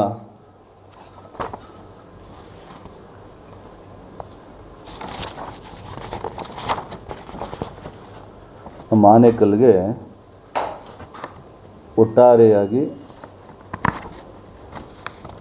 700 ಕೋಟಿ ರೂಪಾಯಿ 700 ಕೋಟಿ ರೂಪಾಯಿ ಅಂದಾಜು, ಇನ್ನೂ ಸ್ವಲ್ಪ ಜಾಸ್ತಿ ಆಗ್ಬೋದು. ಅದು ಈಗಾಗಲೇ ನಮ್ಮ ಸರ್ಕಾರದ ಅನುಮೋದನೆಯಾಗಿ ಕೇಂದ್ರ ಸರ್ಕಾರದಿಂದ ಅಲ್ಲಿ ಅಪ್ರೂವಲ್ ಆಗಿ ಬಂದ ತಕ್ಷಣಕ್ಕೆ ಅದು ಕೂಡ ನಮ್ಮ ಇಡೀ ತಾಲೂಕಿಗೆ ಕಾವೇರಿ ನೀರು ಕೂಡ ಶಾಶ್ವತವಾದಂಥ ಒಂದು ಯೋಜನೆಯನ್ನು ಮಾಡುವಂಥದ್ದಕ್ಕೆ ಕೇಂದ್ರ ಸರ್ಕಾರನೂ ಕೂಡ ಒಪ್ಪಿಗೆಯನ್ನು ಕೊಡಬೇಕು ಜಿಲ್ಲೆಗೆ ಅಂತೇಳಿ ನಾನು ಒತ್ತಾಯವನ್ನು ಮಾಡ್ತಾಯಿದ್ದೀನಿ ನಮ್ಮ ತಾಲೂಕಿನ ಜನತೆ ಪರವಾಗಿ. ಆಮೇಲೆ ಮತ್ತೆ ನಮ್ಮ ಧ್ವಂಸಂದ್ರದಲ್ಲಿ ಈಗಾಗಲೇ ಕೆಲಸ ಪ್ರಾರಂಭ ಆಗಿದೆ. 100 ಬೆಡ್ಡೆಡ್ ಹಾಸ್ಪಿಟ್ಲ್, ಸರ್ಕಾರಿ ಹಾಸ್ಪಿಟ್ಲು ಧ್ವಂಸಂದ್ರದಲ್ಲಿ ಈಗಾಗಲೇ ಗುದ್ಲಿ ಪೂಜೆಯಾಗಿ ನಮ್ಮ ಆರೋಗ್ಯ ಸಚಿವರು ದಿನೇಶ್ ಗುಂಡೂರವರು ಕೂಡ ಬಂದು ಅಲ್ಲಿ ಗುದ್ಲಿ ಪೂಜೆ ಕಾರ್ಯಕ್ರಮನೂ ಕೂಡ ಆಗಿ ಕೆಲಸ ಪ್ರಾರಂಭ ಆಗಿದೆ. 100 ಬೆಡ್ಡೆಡ್ ಹಾಸ್ಪಿಟ್ಲು ಒಟ್ಟಾರೆಯಾಗಿ 37 ಕೋಟಿ 15 ಲಕ್ಷ ರೂಪಾಯಿ ಅದು ಕೂಡ ಕೆಲಸ ಪ್ರಾರಂಭ ಆಗಿದೆ. ಮತ್ತು ESI ಹಾಸ್ಪಿಟ್ಲು ಇಂದಿನ ನಮ್ಮ ಕಾಂಗ್ರೆಸ್ ಸರ್ಕಾರ, ಮನಮೋಹನ್ ಸಿಂಗ್ ಅವರ ಸರ್ಕಾರ ಇದ್ದಂಥ ಸಂದರ್ಭದಲ್ಲಿ ನಾವು ಆ ಸಂದರ್ಭದಲ್ಲೇ ನಾನು MLA ಆಗಿರಲಿಲ್ಲ, ಏನಿಲ್ಲ, ನಮಗೆ ಒಂದು ESI ಹಾಸ್ಪಿಟ್ಲ್ ಬೇಕು ಅಂತೇಳಿ ಮನವಿಯನ್ನು ಮಾಡಿದ್ವಿ. ಯಾರಿಗೆ? ಮಲ್ಲಿಕಾರ್ಜುನ ಖರ್ಗೆ ಸಾಹೇಬರಿಗೆ ಮನವಿ ಮಾಡಿದಂಥ ಸಂದರ್ಭದಲ್ಲಿ ಸುಮಾರು 265 ಕೋಟಿ ರೂಪಾಯಿ ವೆಚ್ಚದಲ್ಲಿ ESI ಹಾಸ್ಪಿಟ್ಲ್ ಈಗಾಗಲೇ ಇಗ್ಲೂರು ಹತ್ರ ಈಗಾಗಲೇ ನಾವು ಕೂಡ ಅಲ್ಲಿ ಗುದ್ಲಿ ಪೂಜೆ ಮಾನ್ಯ ಪ್ರಧಾನಮಂತ್ರಿಗಳು ಕೂಡ ಅದಕ್ಕೆ ಶಂಕುಸ್ಥಾಪನೆಯನ್ನು ಮಾಡಿದಂಥ ಸಂದರ್ಭದಲ್ಲಿ ಇವತ್ತು ಅಲ್ಲಿ ಗುದ್ಲಿ ಪೂಜೆ ಕಾರ್ಯಕ್ರಮದಲ್ಲಿ ನಾವು ಕೂಡ ಭಾಗಿಯಾಗಿದ್ವಿ. ಅದು ಕೂಡ ಇವತ್ತು ಕೆಲಸ ಪ್ರಾರಂಭ ಆಗಿದೆ, ನಡೀತಾ ಇದೆ 265 ಕೋಟಿ ರೂಪಾಯಿ ವೆಚ್ಚದಲ್ಲಿ. ಈಗ ನಮ್ಮ ಆನೇಕಲ್ಗೆ ಇವತ್ತು ಆನೇಕಲ್ಲಲ್ಲಿ ಇಂದಿನ ಅವಧಿನಲ್ಲಿ ಇಂದಿರಾ ಕ್ಯಾಂಟೀನ್ ಮಾಡಿದ್ವಿ. ಅದಾದಮೇಲೆ ಇವತ್ತು ಮೊನ್ನೆ ಚಂದಾಪುರ, ಬೊಮ್ಮಸಂದ್ರ ಮತ್ತು ಹೆಬ್ಬಗೋಡಿ ನಗರಸಭೆ ಇದೆಲ್ಲ ಕಡೆಯೂ ಕೂಡ ಇಂದಿರಾ ಕ್ಯಾಂಟೀನ್ ಕೂಡ ಇವತ್ತು ಬಡವರಿಗೋಸ್ಕರ ಅನ್ನ ಕೊಡುವಂಥ ಒಂದು ಕಾರ್ಯಕ್ರಮ ಮಾನ್ಯ ಮುಖ್ಯಮಂತ್ರಿಗಳ ಕನಸಿನ ಕೂಸು. ಅದು ಕೂಡ ಇವತ್ತು 4 ಭಾಗದಲ್ಲೂ ಕೂಡ ಇವತ್ತು ಕಾರ್ಯ ಆರಂಭ ಆಗಿದೆ. ಅದು ಕೂಡ ವ್ಯವಸ್ಥೆ ಚೆನ್ನಾಗಿ ನಡೀತಾ ಇದೆ. ಮತ್ತು ನಮ್ಮ KRDSL ರಸ್ತೆ ಗೊತ್ತಿರಬೇಕು ತಮಗೆ, ಇಂಟರ್ನ್ಯಾಷನಲ್ ನಮ್ಮ ಏರ್ಪೋರ್ಟ್ಗೆ ಹೋಗುವಂಥ ರಸ್ತೆ, ಅದು ನಮ್ಮ ಆರೋಹಳ್ಳಿಯಿಂದ ಕನಕಪುರ ತಾಲೂಕು ಆರೋಹಳ್ಳಿಯಿಂದ ಜಿಗಣಿಯಿಂದ ಆನೇಕಲ್ಲಿಂದ ಹತ್ತಿಬೇಲೆಯಿಂದ ಸರ್ಜಾಪುರ, ಧ್ವಂಸಂದ್ರ ವಯ ಏರ್ಪೋರ್ಟ್ಗೆ ಹೋಗುವಂಥ ಈ ವರ್ತೂರ್ ಮೇಲೆ ಏರ್ಪೋರ್ಟ್ಗೆ ಹೋಗುವಂಥ ರಸ್ತೆ, ಅದು ಕೂಡ ನಾವು ಇಂದಿನ ಅವಧಿನಲ್ಲಿ ಇವತ್ತೇನು ಹೆಚ್ಚು ಕಡಿಮೆ 80% ಕೆಲಸ ಆಗೋಗಿದೆ. ಇವತ್ತು ಆಗಬೇಕಾಗಿರೋದು ಆನೇಕಲ್ಲು ಕೆರೆ ಕಟ್ಟೆ ಮೇಲೆ, ಆನೇಕಲ್ ಗ್ರಾಮದಲ್ಲಿ ಊರೊಳಗಡೆ, ಅದಾದಮೇಲೆ ಅಲ್ಲಿಂದ ಇದಕ್ಕೆ ಅಲ್ಲಿ ರೈಲ್ವೆ ಟ್ರ್ಯಾಕ್ ಬರ್ತಾ ಇರೋದ್ರಿಂದ ಅಲ್ಲಿ ಒಂದು ಫ್ಲೈಓವರ್ ಆಗಿ ಹತ್ತಿಬೇಲೆ ರೋಡ್ಗೆ ಜಾಯ್ನ್ ಆಗಬೇಕು. ಹೆಚ್ಚು ಕಡಿಮೆ ಬೆಸ್ಮಾನಹಳ್ಳಿವರೆಗೂ ಕೂಡ ಆ ರಸ್ತೆ ಹೆಚ್ಚು ಕಡಿಮೆ ಆಗಿದೆ. ಇನ್ನೂ ಸ್ವಲ್ಪ ಪೆಂಡಿಂಗ್ ಇದೆ. ಅದು ಸ್ವಲ್ಪ ಈ ಅಕ್ವಿಜಿಷನ್ ಸ್ವಲ್ಪ ಪ್ರಾಬ್ಲಮ್ ಇರೋದ್ರಿಂದ ಅದು ಪೆಂಡಿಂಗ್ ಇದೆ. ಅದು ಕೂಡ ಕಂಟಿನ್ಯೂಷನ್ ಆಗ್ತದೆ. ಅದು ಸುಮಾರು 625 ಕೋಟಿ ರೂಪಾಯಿ ಎಲ್ಲ ರಸ್ತೆಗಳು ಸೇರಿ. ನಮಗೂ ಕೂಡ ಹೆಚ್ಚು ಕಡಿಮೆ 165 ಕೋಟಿ ರೂಪಾಯಿ ಅನುದಾನವನ್ನು ಒದಗಿಸಿ ಡಬಲ್ ರೋಡು ಇವತ್ತು ವ್ಯವಸ್ಥಿತವಾಗಿ ಆಗಿದೆ. ಇನ್ನೂ ಸ್ವಲ್ಪ ಪೆಂಡಿಂಗ್ ಇದೆ, ಅದನ್ನು ಕೂಡ ಒತ್ತಡ ಮಾಡ್ತಾಯಿದ್ವಿ, ಸ್ವಲ್ಪ ಜಲ್ದಾಗಿ ಮಾಡಿ ಅಂತೇಳಿ. ಅದು ಕೂಡ ಮುಗೀತದೆ. ಮತ್ತು ನಮ್ಮ ಆನೇಕಲ್ಲಲ್ಲಿ ಒಂದು ಮಿನಿ ವಿಧಾನಸೌಧ ಇಲ್ಲ ಅಂಥೇಳಿ ಮಾನ್ಯ ರೆವಿನ್ಯೂ ಮಿನಿಸ್ಟ್ರನ್ನ ಕೇಳಿದ್ವಿ. ರೆವಿನ್ಯೂ ಮಿನಿಸ್ಟ್ರು ಒಟ್ಟು 32 ಇಲಾಖೆಗಳಿದ್ದಾವೆ, ಆದರೆ ನಮಗೆ ಕಟ್ಟಡದ ಕೊರತೆ ಇದೆ. ಅದಕ್ಕೋಸ್ಕರ ನಮ್ಮ ಆನೇಕಲ್ಲಿಗೆ ಒಂದು ಮಿನಿ ವಿಧಾನಸೌಧ ಬೇಕು ಅಂತೇಳಿ ಕೇಳಿದ್ವಿ. ಅದು ಕೂಡ ಅನುಮೋದನೆಯಾಗಿ ಟೆಂಡರ್ ಆಗಿ ಸುಮಾರು 16 ಕೋಟಿ ರೂಪಾಯಿ ವೆಚ್ಚದಲ್ಲಿ ಇವತ್ತು ಅದು ಕೂಡ ಗುದ್ಲಿ ಪೂಜೆ ಮಾಡಬೇಕು. ಅದು ಮಂತ್ರಿಗಳು ಕೂಡ ಬರ್ತಾರೆ. ಅದು ಕೂಡ ಇವತ್ತು ಅನುಮೋದನೆ ಆಗಿದೆ. ಅದು ಕೂಡ ಕೆಲಸ ಪ್ರಾರಂಭ ಆಗ್ತದೆ. 16 ಕೋಟಿ ರೂಪಾಯಿ ವೆಚ್ಚದಲ್ಲಿ ಮಿನಿ ವಿಧಾನಸೌಧ. ಅದೇ ರೀತಿಯಾಗಿ ನಮ್ಮ ಶಾಸಕರುಗಳಿಗೆ ಮೊನ್ನೆ ತಾನೇ ಮುಖ್ಯಮಂತ್ರಿಗಳು 50 ಕೋಟಿ ರೂಪಾಯಿ ಅನುದಾನವನ್ನು ಕೊಟ್ಟಿದ್ದಾರೆ, ರಸ್ತೆಗಳ ಅಭಿವೃದ್ಧಿಪಡಿಸಬೇಕು ಅಂತೇಳಿ. ಅದ್ರ ಜೊತೆಯಲ್ಲಿ ನಮಗೆ ಗ್ರಾಮೀಣ ರಸ್ತೆ ಅಭಿವೃದ್ಧಿ ಅಂದರೆ ಮಳೆ ಪರಿಹಾರ ನಿಧಿಯಿಂದ 10 ಕೋಟಿ ಕೊಟ್ಟಿದ್ದಾರೆ. ಮತ್ತು ಶಾಸಕರುಗಳಿಗೆ ವಿಶೇಷವಾದಂಥ ಅನುದಾನವನ್ನು ರಸ್ತೆಗಳ ಅಭಿವೃದ್ಧಿಪಡಿಸಬೇಕು ಅಂತೇಳಿ 50 ಕೋಟಿ, ಮತ್ತು ಮಳೆ ಪರಿಹಾರದಿಂದ 10 ಕೋಟಿ 60. ಮತ್ತು ನಾವು ವಿಶೇಷವಾದಂಥ ಅನುದಾನವನ್ನು ಇಂದಿನ ಒಂದು ದಿನಗಳಲ್ಲಿ 3 ತಿಂಗಳು 4 ತಿಂಗಳ ಹಿಂದುಗಡೆ ಇನ್ನೊಂದು 20 ಕೋಟಿ ಅನುದಾನವನ್ನು ತಂದಿದ್ದೀವಿ. ಕೆಲವೊಂದು ತುಂಬ ರಸ್ತೆಗಳೇನು ಹಾಳಾಗಿದ್ದಾವೆ, ಆ ರಸ್ತೆಗಳನ್ನು ಡಾಂಬರೀಕರಣ ಮಾಡಬೇಕು ಮತ್ತು ರಸ್ತೆಗಳ ಅಭಿವೃದ್ಧಿಪಡಿಸಬೇಕು ಅಂತೇಳಿ ಈಗಾಗಲೇ ನಾವು ಟೆಂಡ್ರು ಈಗಾಗಲೇ ಯಾವ ರಸ್ತೆಗಳು ಅಂತೇಳಿ ಒಂದು ಪಟ್ಟಿಯನ್ನು ಮಾಡಿ, ತುಂಬ ಹಾಳಾಗಿರ್ತಕ್ಕಂಥ ರಸ್ತೆಗಳು, ಒಂದು ಉದಾಹರಣೆ ಹೇಳಬೇಕು ಅಂದರೆ ಸಿಂಗೇನಗರ ರಸ್ತೆ, ಆಮೇಲೆ ನಮ್ಮ ಚಿಂತಲಮಡವಾಳ ರಸ್ತೆ ಇರ್ಬೋದು, ಈ ಥರ ಯಾವುದು ತುಂಬ ಹಾಳಾಗಿದ್ದಾವೆ ಆ ರಸ್ತೆಗಳು ಇವತ್ತು ನಾವು ಅದನ್ನು ಅಭಿವೃದ್ಧಿಪಡಿಸಬೇಕು, ಡಾಂಬರೀಕರಣ ಮಾಡಬೇಕು ಅಂತೇಳಿ ಸರ್ಕಾರಕ್ಕೆ ಇವತ್ತು ಟೆಂಡರ್ ಪ್ರೋಸೆಸ್ಸಲ್ಲಿದೆ. ಅದ್ರ ಜೊತೆಯಲ್ಲಿ ಸುಮಾರು 30 ಒಂದೊಂದು ವಿಧಾನಸಭಾ ಕ್ಷೇತ್ರಕ್ಕೆ ನಮ್ಮ ಗ್ರಾಮೀಣಾಭಿವೃದ್ಧಿ ಸಚಿವರ ಒಂದು ಇಲಾಖೆಯಿಂದ ಸುಮಾರು 30 ಕಿಲೋಮೀಟ್ರು ಏನು ಪ್ರಗತಿ ಪಥ ಅಂತೇಳಿ ಅದರ ಒಂದು ಯೋಜನೆ ಅಡಿನಲ್ಲಿ 30 ಕಿಲೋಮೀಟರ್ ರಸ್ತೆಗಳನ್ನು ಅಭಿವೃದ್ಧಿಪಡಿಸಲಿಕ್ಕೆ ಈಗಾಗಲೇ ಪಟ್ಟಿಯನ್ನು ಕೊಟ್ಟಿದ್ದೀವಿ. 30 ಕಿಲೋಮೀಟ್ರು ಮತ್ತು ಇನ್ನೂ 40 ಕಿಲೋಮೀಟ್ರ್ ಹೆಚ್ಚಾಗಿ ನಮಗೆ ಹೆಚ್ಚುವರಿಯಾಗಿ ಬೇಕು ಅಂತೇಳಿ ಹೆಚ್ಚುವರಿಯಾಗಿ ಕೊಡಿ ಅಂತೇಳಿ ಮಾನ್ಯ ಮಂತ್ರಿಗಳನ್ನು ಕೇಳಿದ್ದೀವಿ. ಹೆಚ್ಚುವರಿಯಾಗಿ 40 ಕಿಲೋಮೀಟ್ರ್ ಎಕ್ಸ್ಟ್ರಾ ಕೊಡಿ, ನಮಗೆ ತುಂಬ ಹಾಳಾಗಿದ್ದಾವೆ ಅಂತೇಳಿ ಕೇಳಿದ್ದೀವಿ. ಅದನ್ನು ಕೂಡ ಆಯಿತು ನೋಡೋಣ ಅಂತ ನಮ್ಮ ಮಂತ್ರಿಗಳು ಹೇಳಿದ್ದಾರೆ. ಇವತ್ತು 30 ಕಿಲೋಮೀಟ್ರ್ ಮಾತ್ರ ರಸ್ತೆಗಳೇನು ಗ್ರಾಮೀಣ ರಸ್ತೆಗಳಿದ್ದಾವೆ ಅದನ್ನು ಕೊಡುವಂಥದ್ದಕ್ಕೆ ಈಗ ಪಟ್ಟಿಯನ್ನು ಕೊಟ್ಟಿದ್ದೀವಿ. ಯಾವ್ಯಾವ ರಸ್ತೆಗಳು ಹೋಗಿದ್ದಾವೆ ಪಟ್ಟಿ ಕೊಟ್ಟಿದ್ದೇವೆ.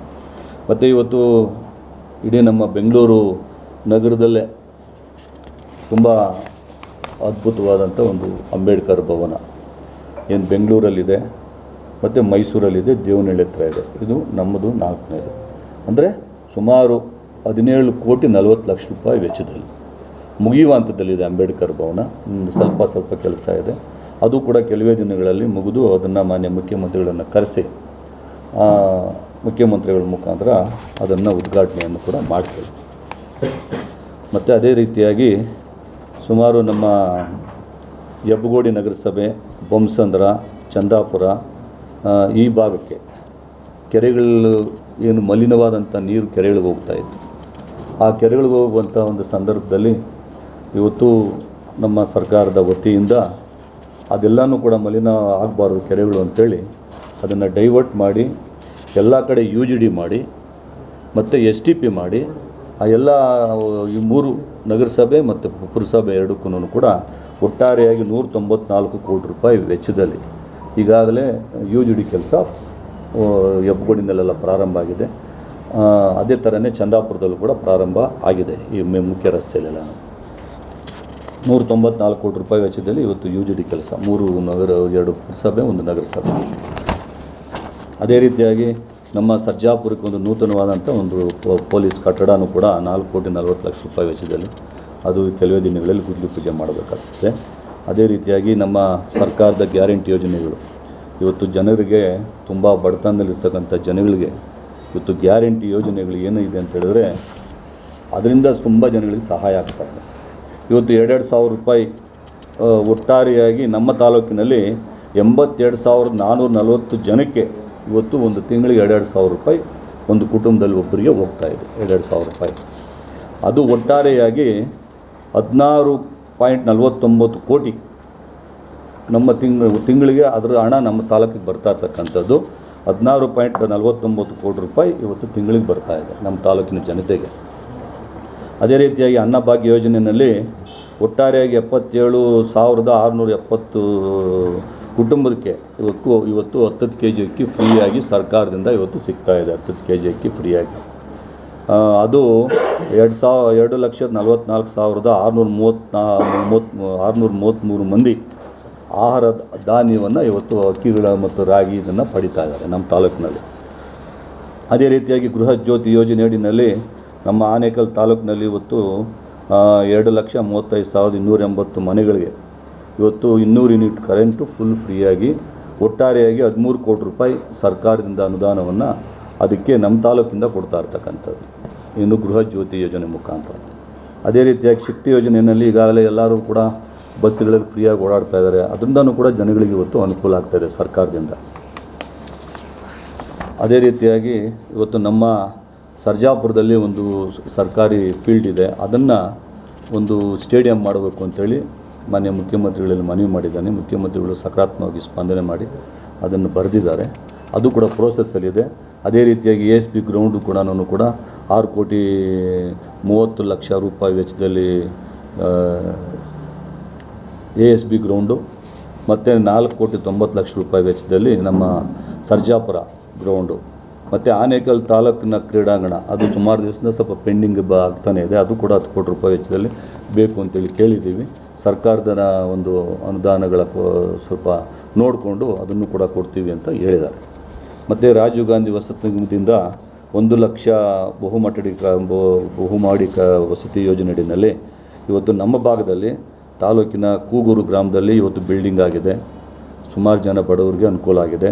ಚಿಕ್ಕನಹಳ್ಳಿ ಗ್ರಾಮ, ಚಿಕ್ಕನಹಳ್ಳಿ, ಕಾಮನಹಳ್ಳಿ, ಗೋಳಿಮಂಗಲ, ಆನೇಕಲ್ ಗ್ರಾಮಾಂತರ ಮತ್ತು ಲಿಂಗಾಪುರ BHK ಅಂದರೆ ಒಂದು BHK ಮತ್ತು 2 BHK ಮನೆಗಳನ್ನು ಕೂಡ ಇವತ್ತು ಹಂಚಿಕೆ ಮಾಡ್ತಾಯಿದ್ದೀವಿ. ಸುಮಾರು ಜನ ನಮ್ಮ ತಾಲೂಕಿನ ಜನತೆಗೆ ಕೇಳಿದ್ವಿ, ಸುಮಾರು ಜನ ಹಾಕ್ಕೊಂಡ್ರು, ಕೆಲವು ಜನ ಹಾಕ್ಕೊಂಡಿಲ್ಲ. ಇನ್ನೂ ಕೂಡ ಪೆಂಡಿಂಗ್ ಇದ್ದಾವೆ. ಯಾರಾದರೂ ಬೇಕು ಅಂತ ಹೇಳಿದ್ರೆ, ಮನೆಗಳು ಬೇಕು ಅಂದರೆ ನಮ್ಮ ಕಚೇರಿಗೆ ಬಂದರೆ ಅಪ್ಲಿಕೇಶನ್ ಕೊಡ್ತೀವಿ. ಅದನ್ನು ಕೂಡ ಉಪಯೋಗವನ್ನು ಪಡ್ಕೋಬೇಕು ಅಂತೇಳಿ ಈ ಸಂದರ್ಭದಲ್ಲಿ ಮನವಿ ಮಾಡ್ತೇನೆ. ಬಾಡಿಗೆ ಮನೆಯಲ್ಲಿ ವಾಸ ಮಾಡತಕ್ಕಂಥವ್ರು ಪಾಪ ಅವರಿಗೆ ಅನುಕೂಲ ಆಗ್ತದೆ. ಮತ್ತು ನಮ್ಮ ಆನೇಕಲ್ ವಿಧಾನಸಭಾ ಕ್ಷೇತ್ರದಲ್ಲಿ 2013, 18 ಮತ್ತು 23ರಿಂದ ನನ್ನ ಬಗ್ಗೆ ಸರ್ಕಾರ, ನಮ್ಮ ಜನತೆ ವಿಶ್ವಾಸ ಇಟ್ಟು 3 ಬಾರಿ ನನಗೆ ಸೇವೆ ಮಾಡುವಂಥ ಒಂದು ಅವಕಾಶವನ್ನು ಇವತ್ತು ನಮ್ಮ ಜನತೆ ಮಾಡಿಕೊಟ್ಟಿದ್ದಾರೆ. ಇವತ್ತು ನಮ್ಮ ತಾಲೂಕಿನಲ್ಲಿ ಕೆಲವೊಂದು ರಸ್ತೆಗಳು ಇನ್ನೂ ಕೂಡ ಡಾಂಬರೀಕರಣ ಆಗಬೇಕಾಗಿತ್ತು. ನಾವು 2013ರಲ್ಲಿ 18ರವರೆಗೂ ಏನು ಕೆಲಸ ಮಾಡಿದ್ವಿ, ಆ ಕೆಲಸಗಳೇ ಇವತ್ತು ರಸ್ತೆಗಳು ಅವೆಲ್ಲನೂ ಇರೋದು. BJP ಸರ್ಕಾರ ಬಂತು 2ನೇ ಬಾರಿಗೆ 2018-19ರಲ್ಲಿ ಸಮ್ಮಿಶ್ರ ಸರ್ಕಾರ ಇದ್ದಂಥ ಸಂದರ್ಭದಲ್ಲಿ ನಮ್ಮ ಸಮ್ಮಿಶ್ರ ಸರ್ಕಾರದಲ್ಲೂ ಕೂಡ ನಾವು ಹಣವನ್ನು ದುಡ್ಡು ಸ್ಯಾಂಕ್ಷನ್ ಮಾಡಿಸಿದ್ವಿ. BJP ಸರ್ಕಾರ ಬಂದ ಮೇಲೆ ಏನಾಯಿತು, ನಾವು ಯಾರು ಕಾಂಗ್ರೆಸ್ ಶಾಸಕರಿದ್ದೀವಿ ಆ ಶಾಸಕರಿರ್ತಕ್ಕಂಥ ಕ್ಷೇತ್ರಗಳಲ್ಲಿ ಕೊಟ್ಟಂಥ ಅನುದಾನವನ್ನು ವಾಪಸ್ ತಗೊಂಡ್ರು. ಅದು ರಸ್ತೆಗಳ ಅಭಿವೃದ್ಧಿಗೇನೆ ನಾವು ಅನುದಾನವನ್ನು ಬಿಡುಗಡೆ ಮಾಡಿಸಿದ್ವಿ. ಅದನ್ನೆಲ್ಲನೂ ಕೂಡ ವಾಪಸ್ ತಗೊಂಡ್ರು. ಆ ಸಂದರ್ಭದಲ್ಲಿ ನಮಗೆ ಎಲ್ಲೂ ಕೂಡ ಮಲತಾಯಿ ಧೋರಣೆಯನ್ನು ಮಾಡಿ ಅನುದಾನ ಬಿಡುಗಡೆ ಮಾಡಿಲ್ಲ. ಅದರ ಪ್ರತಿಫಲವಾಗಿ ಇವತ್ತು ನಮ್ಮ ಕ್ಷೇತ್ರದಲ್ಲಿ ಅಲ್ಲ, ನಮ್ಮ ಕ್ಷೇತ್ರನೇ ಅಂತಲ್ಲ, ಇಡೀ ರಾಜ್ಯದಲ್ಲೇ ಕೂಡ ಇವತ್ತು ಮಳೆ ಹೆಚ್ಚಾಗಿ ಬಿದ್ದಿರ್ತಕ್ಕಂಥ ಒಂದು ಸಂದರ್ಭದಲ್ಲಿ ರಸ್ತೆಗಳು ಹಾಳಾಗಿದ್ದಾವೆ. ಅದಕ್ಕೋಸ್ಕರ ನಾನು ಹಂತವಾಗಿ ಇವತ್ತು ಈ ರಸ್ತೆಗಳನ್ನು ಅಭಿವೃದ್ಧಿಪಡಿಸುವಂಥದ್ದಕ್ಕೆ ಈಗ ಅನುದಾನವನ್ನು ಒಂದಷ್ಟು ತಂದಿದ್ದೀವಿ. ಮತ್ತು ಪ್ರಗತಿ ಪಥದಲ್ಲಿ ಒಂದಷ್ಟು ತರ್ತಾ ಇದ್ದೀವಿ. ಮತ್ತು ಇನ್ನೊಂದು ಕೂಡ ವಿಶೇಷ ಅನುದಾನ ಬೇಕು ಅಂತಲೂ ಕೂಡ ಕೇಳಿದ್ವಿ. ಅಂದರೆ ರಸ್ತೆಗಳು ಹಾಳಾಗಲಿಕ್ಕೆ ಇಂದಿನ ಸರ್ಕಾರದಲ್ಲಿ ನಮ್ಗೆ ಅನುದಾನ ಕೊಟ್ಟಿಲ್ಲ. ಆದ್ದರಿಂದ ಇವತ್ತು ನಮ್ಮ ತಾಲೂಕಿನಲ್ಲಿ ಇವತ್ತು ರಸ್ತೆಗಳು ಸ್ವಲ್ಪ ಹಾಳಾಗಿದ್ದಾವೆ.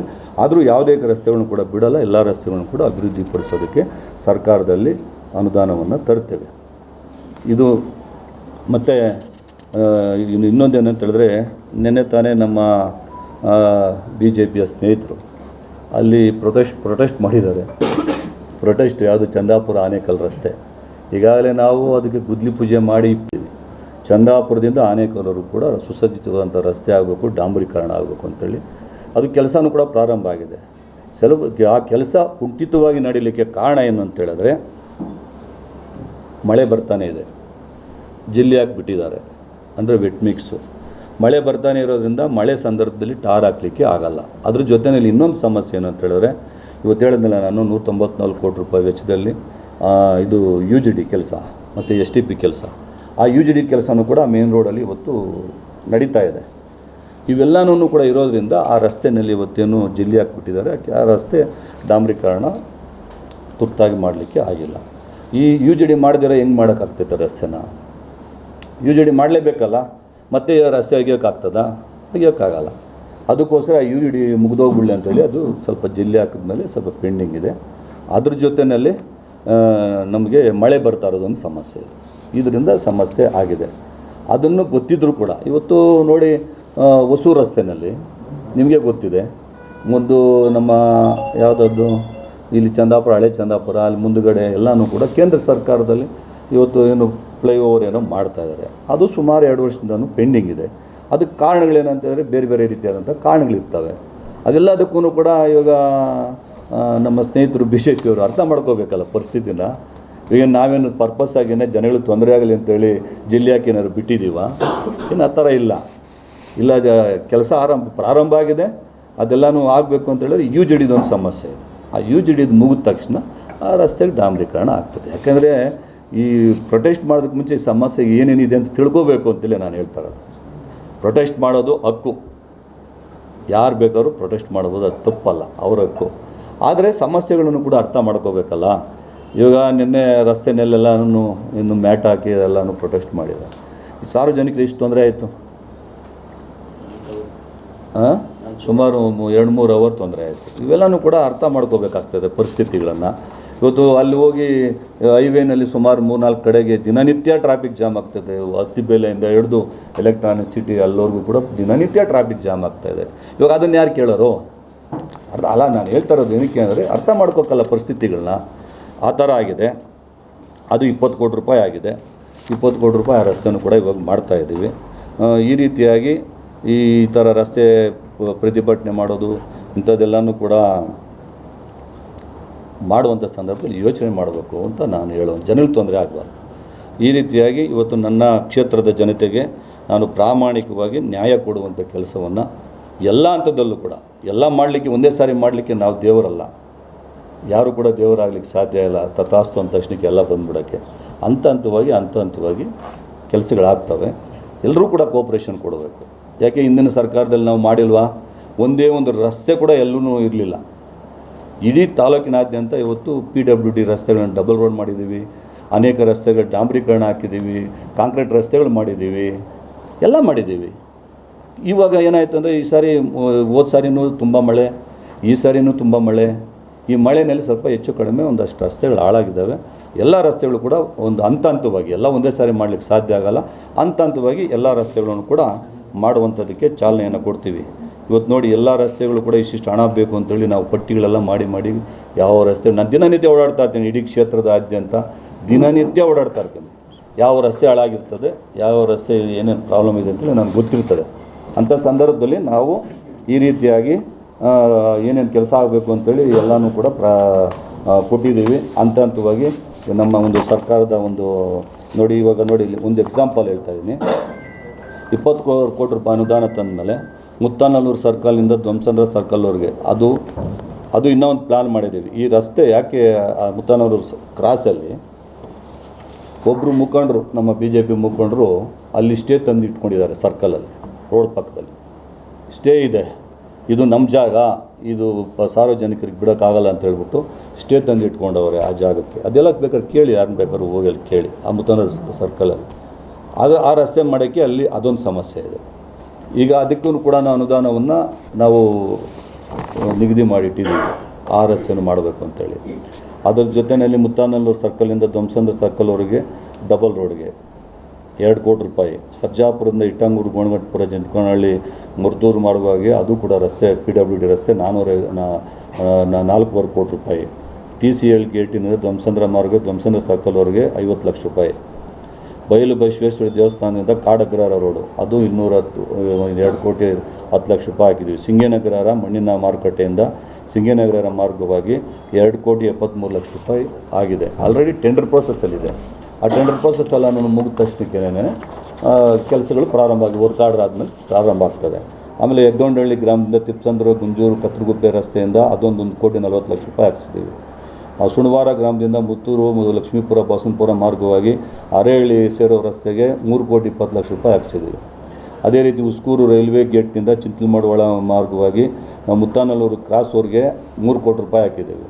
ಗುಂಜೂರು ಮುಗಳೂರು ರಸ್ತೆಯ ಕತ್ರಗುಪ್ಪೆ ಗ್ರಾಮದಿಂದ ಗುಂಜೂರು ಗಡಿವರೆಗೆ 57. ಎಲ್ಲ ಎಲ್ಲೆಲ್ಲಿ ಹಾಳಾಗಿದೆ ಅಂತ ನಾನು ದಿನನಿತ್ಯ ಓಡಾಡ್ತಾ ಇರ್ತೀನಿ, ನನಗೆ ಕೂಡ ಗೊತ್ತಿದೆ. ಅದರ ಎಲ್ಲ ರಸ್ತೆಗಳು ಕೂಡ ಇಂಪಾರ್ಟೆಂಟಾಗಿ ಯಾವುದು ತುಂಬ ಹಾಳಾಗಿದೆ ಅವುಗಳಿಗೆ ಪ್ರಾಮುಖ್ಯತೆಯನ್ನು ಕೊಟ್ಟು ಅದನ್ನು ಮಾಡೋದಕ್ಕೆ ಮಾಡ್ತಾಯಿದ್ದೀವಿ. ಅದೇ ರೀತಿಯಾಗಿ SCP ಸ್ಕೀಮಲ್ಲಿ ಎಲ್ಲ ಗ್ರಾಮಗಳಿಗೂ ಕೂಡ ಕಾಂಕ್ರೀಟ್ ಹಾಕೋದು ಕೂಡ ಎಲ್ಲನೂ ಪೇಪರ್ ಎಲ್ಲ ಕೊಟ್ಟಿದ್ದೀವಿ. ಮಿನಿ ವಿಧಾನಸೌಧದ್ದು ಕೂಡ ಕೆಲವು ದಿನಗಳಲ್ಲಿ ಟೆಂಡ್ರಲ್ಲಿ ಆಗಿದೆ. ಅದು ಕೂಡ ಕೆಲಸದ ಅದು ಆರ್ಡರ್ ಕಾಪಿ ಇದೆ. ಅದೇ ರೀತಿಯಾಗಿ 20 ಕೋಟಿ ರೂಪಾಯಿ ನಮ್ಮ ಮಾನ್ಯ ಮುಖ್ಯಮಂತ್ರಿಗಳು ಅನುಮೋದನೆ ಕೊಟ್ಟಿರ್ತಕ್ಕಂಥದ್ದು ಸಿದ್ದರಾಮಯ್ಯನವರು ನಮಗೆ. ಅದೇ ಪ್ರಗತಿ ಪಥ ನಮ್ಮ ಗ್ರಾಮೀಣಾಭಿವೃದ್ಧಿ ರಸ್ತೆಗಳು ಕೂಡ 30 ಕಿಲೋಮೀಟ್ರ್ಗಳು ಅದು ಕೂಡ ಬರ್ತಾ ಇದ್ದಾವೆ. ಎಲ್ಲ ರಸ್ತೆಗಳು ಕೂಡ ಆಗ್ತವೆ. ಏನಂದರೆ ಒಂದೇ ಸಾರಿ ಮಾಡಲಿಕ್ಕೆ ಸಾಧ್ಯ ಆಗಲ್ಲ ಯಾವುದೇ ಸರ್ಕಾರ ಇದ್ದಂಥ ಸಂದರ್ಭದಲ್ಲಿ. BJP ಸರ್ಕಾರ ಇದ್ದಾಗ ನಮಗೆ ಸ್ವಲ್ಪ ಅನುದಾನದ ಸ್ವಲ್ಪ ಈ ಕಡೆಗೆ ಇಡೀ ರಾಜ್ಯ ಅಭಿವೃದ್ಧಿ ಆಗಬೇಕಪ್ಪ ಅನ್ನುವಂಥ ಒಂದು ಉದ್ದೇಶ ಇಟ್ಕೊಂಡು ಅನುದಾನ ಕೊಟ್ಟಿದ್ದರೆ ಈ ಥರ ಪರಿಸ್ಥಿತಿ ಆಗ್ತಾ ಇರಲಿಲ್ಲ. ಅದು ಸಮಸ್ಯೆ ಆಗಿತ್ತು ನಮಗೆ. ಈ ರೀತಿಯಾಗಿ ಆಗಿರ್ತಕ್ಕಂಥದ್ದು. ಆಮೇಲೆ ಇನ್ನೊಂದು ಅಂತ ಹೇಳಿದ್ರೆ ಎಲ್ಲ ರೀತಿಯಲ್ಲೂ ಕೂಡ ನಮ್ಮ ಸುಮ್ಮನೆ ಆದರೂ ಕೂಡ ಏನಾದರೂ ಒಂದೊಂದು ಕ್ರಿಯೇಷನ್ಸು ಅದು ಇದು ಮಾಡ್ತಾ ಇರ್ತಾರೆ. ಇವೆಲ್ಲ ಬಿಟ್ಟು ಅಭಿವೃದ್ಧಿಗೆ ಸಹಕಾರ ಕೊಡಬೇಕು ಎಲ್ಲರೂ. ಪಕ್ಷ ಅಲ್ಲ, ನಮ್ಮ ಜನತೆ ಇಂಪಾರ್ಟೆಂಟ್ ನಮಗೆ. ಆ ರೀತಿಯಾಗಿ ಸಹಕಾರ ಕೊಡಬೇಕು ಅಂತೇಳಿ ನಾನು ಈ ಸಂದರ್ಭದಲ್ಲಿ ಹೇಳಲಿಕ್ಕೆ ಬಯಸ್ತೀನಿ. ಯಾಕಿದೆಲ್ಲ ಹೇಳಿದೆ ಅಂತ ಹೇಳಿದ್ರೆ, ನಾವು ಬಂದ ಮೇಲೆ ಏನೇನು ಆಗಿದೆ ಅಂತೇಳಿ ಕೆಲವು ಜನಕ್ಕೆ ಗೊತ್ತಿದೆ, ಕೆಲವು ಜನಕ್ಕೆ ಗೊತ್ತಿಲ್ಲ. ನಿಮ್ಮ ಮುಖಾಂತರ ಅದನ್ನು ತಿಳಿಸುವಂಥ ಒಂದು ಪ್ರಯತ್ನವನ್ನು ಮಾಡಿದೆ. ಮಳೆಯಿಂದ ಗುಂಡಿಗಳಾಗಿದೆ, ತಾವು ಕೂಡ ಅಭಿವೃದ್ಧಿ ಮಾಡಿದ್ರಿ. ಆದರೆ ಟಿಪ್ಪರ್ ಲಾರಿಗಳನ್ನು ಆ ಪಟ್ಟಣಕ್ಕೆ ಈಗ ತಾತ್ಕಾಲಿಕ ಗುಂಡಿ ನೀವು ಮುಚ್ಚಿದ್ರು, ನಾಳೆ ಬೆಳಗ್ಗೆ ಟಿಪ್ಪರ್ ಲಾರಿಗಳು ಓಡಾಡಿ ಮತ್ತೆ ಪುನಃ ಅದೇ ಥರ ಗುಂಡಿಗಳಾಗ್ತಿದೆ. ನೀವು ಮುಚ್ಚಿದ್ರು ಸರಿ ಹೋಗಲ್ಲ, ಯಾರು ಮುಚ್ಚಿದ್ರು ಸರಿ ಹೋಗಲ್ಲ. ಅವ್ರನ್ನ ಪ್ರತ್ಯೇಕವಾಗಿ ಈಗ ಸರ್ ಇಂಡ್ಲವಾಡಿಯಿಂದ ಒಳಗಡೆ ಹೋಗೋದಕ್ಕೆ ಅವ್ರಿಗೆ ಟಿಪ್ಪರ್ ಲಾರಿಗಳಿಗೆ ಪ್ರತ್ಯೇಕ ರಸ್ತೆ ಇದೆ. ಅದೇನಾದರೂ ಮಾಡಿಕೊಟ್ರೆ ಟೌನಲ್ಲಿ ಆಗ್ತಿರೋ ಅಪಘಾತಗಳನ್ನು ಒಂದಷ್ಟು ಕಡಿಮೆ ಮಾಡಿ. ಈಗ ಅದನ್ನು ಸಂಬಂಧಪಟ್ಟಂಥವ್ರನ್ನ ಕರೆಸಿ ಮಾಡ್ಬೋದು. ಅದೇ ಸಂಬಂಧಪಟ್ಟವ್ರನ್ನ ಕರೆಸಿ ಅದನ್ನು ಜನಗಳಿಗೆ ತೊಂದರೆ ಆಗದ ರೀತಿಯಲ್ಲಿ ಕ್ರಮ ತಗೊಳ್ಳೋಣ. ಏನೇನ ಸರ್ಕಾರಿ ಆಸ್ಪತ್ರೆಯಲ್ಲಿ ಮೂಲಭೂತ ಸೌಕರ್ಯಗಳಿಲ್ಲ, ವೈದ್ಯರಿಲ್ಲ, ಸಾಕಷ್ಟು ಸಮಸ್ಯೆಗಳಲ್ಲಿ ಇದೆ, ಉನ್ನತೀಕರಣ ಮಾಡ್ತಿಲ್ಲ ಅನ್ನೋದು ಕೂಡ ಕೇಳಿ. ಇಲ್ಲಿ ಸರ್ಕಾರಿ ಆಸ್ಪತ್ರೆಯಲ್ಲಿ ಒಂದು ಸಮಸ್ಯೆ ಏನಿದೆ ಅಂದರೆ ಡಾಕ್ಟರ್ಸ್ ಯಾಕಿಲ್ಲ ಅಂತ ಹೇಳ್ತೀನಿ. ನಾನು ಕೂಡ ಒಂದು ಚೇರ್ಮನ್ ಆಗಿದ್ದೀನಿ. ಅಲ್ಲಿ ಎಲ್ಲ ಸಮಸ್ಯೆಗಳು ಕೂಡ ನಮ್ಮ ಹತ್ರ ಬರ್ತವೆ, ಇಡೀ ರಾಜ್ಯದ ಸಮಸ್ಯೆ. ಹೊಸದಾಗಿ ಏನು ಡಾಕ್ಟರ್ಸ್ MBBS ಪಾಸ್ ಮಾಡ್ತಾರೆ ಅವರಿಗೆ ಗ್ರಾಮೀಣ ಭಾಗದಲ್ಲಿ ಸೇವೆ ಮಾಡಬೇಕು ಅನ್ನುವಂಥ ಒಂದು ಕಾನೂನಿದೆ. ಆದರೆ ಏನಾಗ್ತಾ ಇದೆ ಅಂತ ಹೇಳಿದ್ರೆ, ಆ ಹೊಸದಾಗಿ ಪಾಸ್ ಆಗೋವಂಥ ಡಾಕ್ಟರ್ಸು ಸರಿಯಾಗಿ ಅಲ್ಲಿ ಬಂದು ಅದರಲ್ಲಿ ಇದು ಮಾಡ್ತಾಯಿಲ್ಲ, ಏನು ಜನಗಳ ಸೇವೆ ಮಾಡಬೇಕು, ಮಾಡ್ತಾಯಿಲ್ಲ. ಮತ್ತು ಇಡೀ ರಾಜ್ಯಾದ್ಯಂತ ಸುಮಾರು ಕಡೆಗೆ ಡಾಕ್ಟರ್ಸ್ ಕೊರತೆ ಇದೆ. ಎಲ್ಲ ಏನಾಗ್ತಾ ಇದೆ ಅಂದರೆ ಪ್ರೈವೇಟ್ಗಳ ಕಡೆ ಹೋಗ್ತಾ ಇದ್ದಾರೆ. ಸರ್ಕಾರದ 1.5 ಲಕ್ಷ ಸಂಬಳ ಕೊಡ್ತೀವಿ ಅಂತ ಹೇಳಿದ್ರು ಕೂಡ ಡಾಕ್ಟರ್ಸು ಏನು ಮಾಡ್ತಾರೆ, ಪ್ರೈವೇಟ್ಗಳಲ್ಲಿ ಜಾಸ್ತಿ ಸಿಗುತ್ತೆ ಅಂತೇಳಿ ಅಲ್ಲಿ ಹೋಗ್ತಾ ಇದ್ದಾರೆ. ಆದ್ದರಿಂದ ನಮಗೆ ಸರ್ಕಾರಿ ಹಾಸ್ಪಿಟಲಲ್ಲಿ ಸ್ವಲ್ಪ ಸಮಸ್ಯೆ ಇರ್ತಕ್ಕಂಥದ್ದು. ಅದನ್ನು ಕೂಡ ಸರ್ಕಾರ ಬಗೆಹರಿಸುವಂಥ ನಿಟ್ಟಿನಲ್ಲಿ ಪ್ರಯತ್ನವನ್ನು ಪಡ್ತಾ ಇದೆ. ಎಲ್ಲ ಕಡೆಯೂ ಕೂಡ ಎಲ್ಲ ಸೆಂಟರ್ಸು PHC ಸೆಂಟರ್ಸಲ್ಲೂ ಕೂಡ ಡಾಕ್ಟರ್ಸ್ ಕೊರತೆ ಇರಬಾರ್ದು ಅಂತೇಳಿ ಎಲ್ಲ ಹಂತದಲ್ಲೂ ಕೂಡ ಪ್ರಯತ್ನ ಪಡ್ತಾರೆ.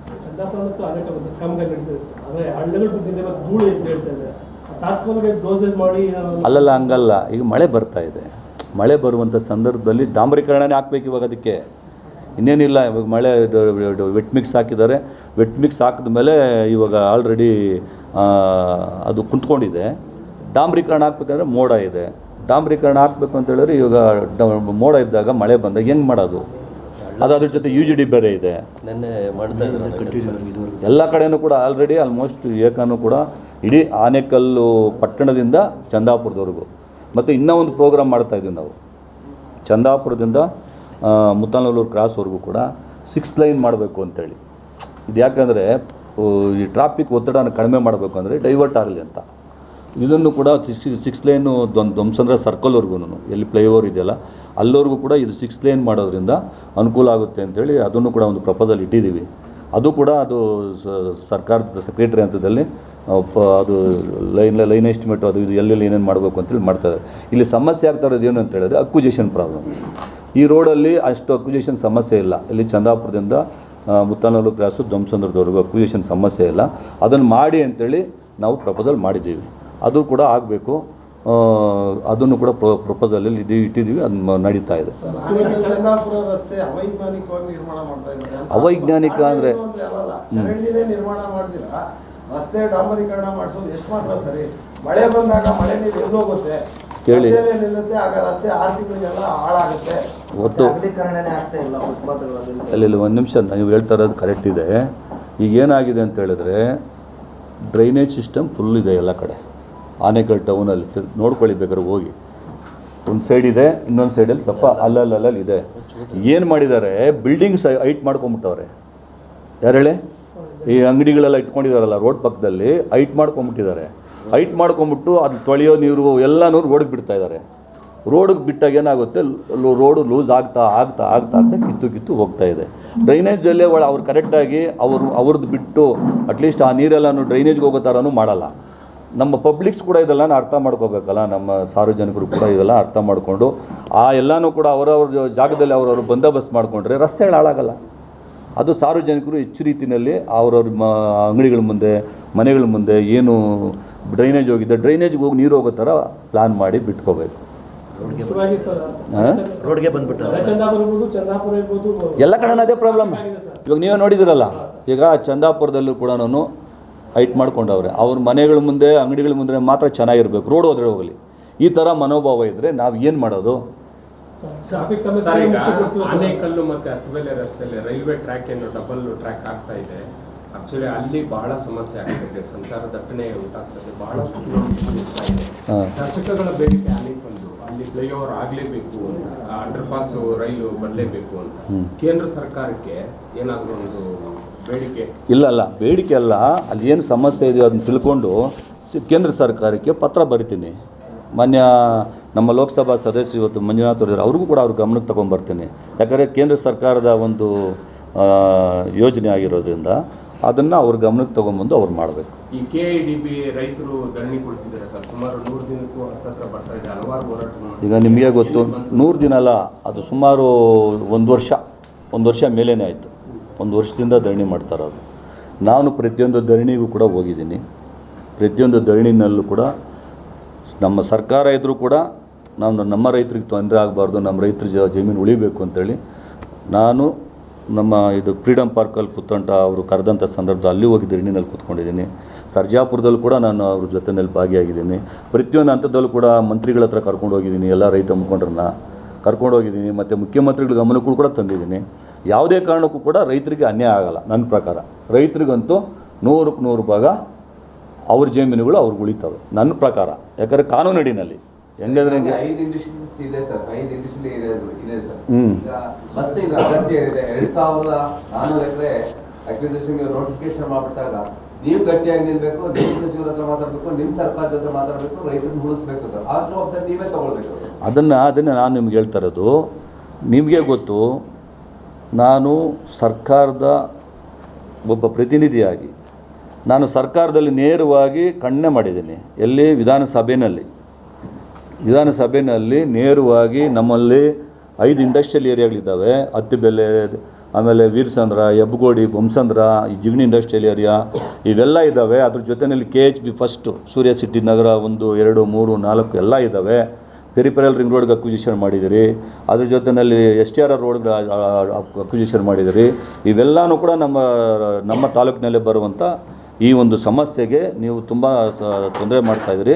ಯಾವುದೇ ಕಾರಣಕ್ಕೂ ಕೂಡ ನಮ್ಮ ರೈತರ ಜಮೀನನ್ನು ಈಗ ಏನು ಅಕ್ವಿಸಿಷನ್ ಮಾಡಿದರೆ 11 ಗ್ರಾಮಗಳಲ್ಲಿ ಅದನ್ನು ಯಾವುದೇ ಕಾರಣಕ್ಕೂ ಬಿಟ್ಟುಕೊಡೋಕ್ಕಾಗಲ್ಲ ಅಂತೇಳಿ ನಾನು ಸೆಷನಲ್ಲೇ ರೆಕಾರ್ಡ್ ಆಗಿದೆ, ಅದರಲ್ಲೇ ಮಾತಾಡಿದ್ದೀನಿ. ಸರ್ಕಾರವೂ ಕೂಡ ಸಕಾರಾತ್ಮಕವಾಗಿ ಸ್ಪಂದನೆ ಮಾಡಿದೆ. ಮಾನ್ಯ ಮಂತ್ರಿಗಳು ನಮ್ಮ ರಾಮಲಿಂಗಾರೆಡ್ಡಿ ಸಾಹೇಬರು ನಮ್ಮ ಜೊತೆಯಲ್ಲಿದ್ದರು. ಅವತ್ತು ಹೋಗಿದ್ವಿ ಮಂತ್ರಿಗಳನ್ನು ಭೇಟಿ ಮಾಡೋಕ್ಕೆ MB ಪಾಟೀಲ್ ಅವ್ರನ್ನ. ಆವತ್ತು ಎಲ್ಲೂ ಕೂಡ ಲೋಪಗಳಾಗಿರೋದು, ರೈತರಲ್ಲಿ ಬೆಳೆಗಳನ್ನ ಬೆಳೀತಾ ಇದ್ರೂ ಕೂಡ ಆಗಿದ್ರು ಕೂಡ ಪಂಜರು ಅಂತ ಹೇಳಿ ಕೊಟ್ಟಿದ್ದಾರೆ. ಕೇಳಿ ಹಂಗಲ್ಲ ಇಲ್ಲ. ಈಗ ಸರ್ವೆ ಮಾಡೋದಕ್ಕೆ ಇವತ್ತು ಅವರು ನಮ್ಮ ರೈತರೆಲ್ಲ ಬಂದು ಏನು ಹೇಳಿದ್ರು, ಫಸ್ಟ್ ಸರ್ವೆ ಮಾಡಿರಿ ಅಂತ ಹೇಳಿದ್ರು. ಮೊನ್ನೆ ಸರ್ವೆ ಮಾಡೋಕ್ಕೆ ಹೋಗಿದ್ದಾರೆ. ಎಲ್ಲಿ? ಅಲ್ಲ ಮೊನ್ನೆ ಸರ್ವೆ ಮಾಡೋಕ್ಕೆ ಹೋದಂಥ ಸಂದರ್ಭದಲ್ಲಿ ನೀವು ಯಾರು ಫಸ್ಟ್ ಸರ್ವೆ ಮಾಡಬಾರ್ದು, ನಮ್ಮ ಪಾಣಿಗಳಲ್ಲಿ ಹೆಸರು ತೆಗೀರಿ, ಆಮೇಲೆ ಮಾಡಿರಿ ಅಂತ ರೈತರು. ಯಾಕಂದರೆ ಇವಾಗ ಸರ್ವೆ ಮಾಡಿದಾಗ ತಾನೇ ಯಾರ್ಯಾರ್ದು ರೈತರು ಬೆಳೀತಾ ಇದ್ದಾರೆ, ರೈತರ ಜಮೀನು ಹೆಂಗೆ ಅಂತ ಗೊತ್ತಾಗೋದು ಸರ್ವೆ ಮಾಡಿದಾಗ. ಅದಕ್ಕೋಸ್ಕರ ಏನು ಮಾಡಬೇಕು, ರೈತರು ಸ್ವಲ್ಪ ಕೋಪ್ರೇಷನ್ ಮಾಡಿ ಅವ್ರಿಗೆ ಅನ್ಯಾಯ ಆದಾಗ ಪ್ರತಿಭಟನೆ ಮಾಡುವಂಥದ್ದು ಇದೆ, ಮಾಡಿದ್ದಾರೆ. ನಾವು ಅವ್ರ ಜೊತೆನಲ್ಲಿ ಇರ್ತೀವಿ.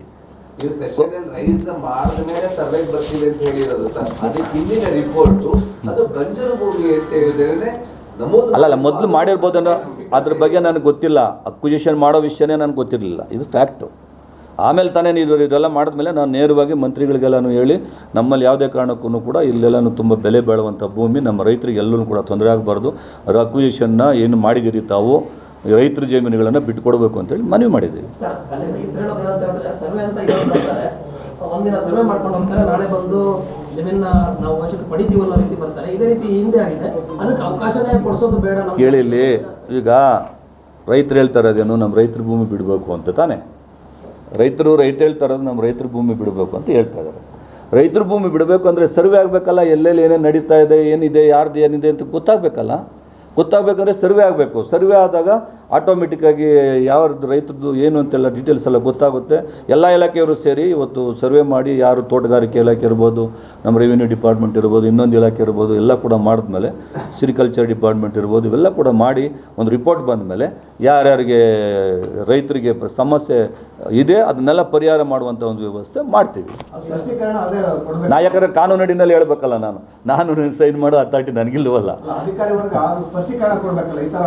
ಕೊಟ್ಟಿದ್ದಾರಲ್ಲಪ್ಪ.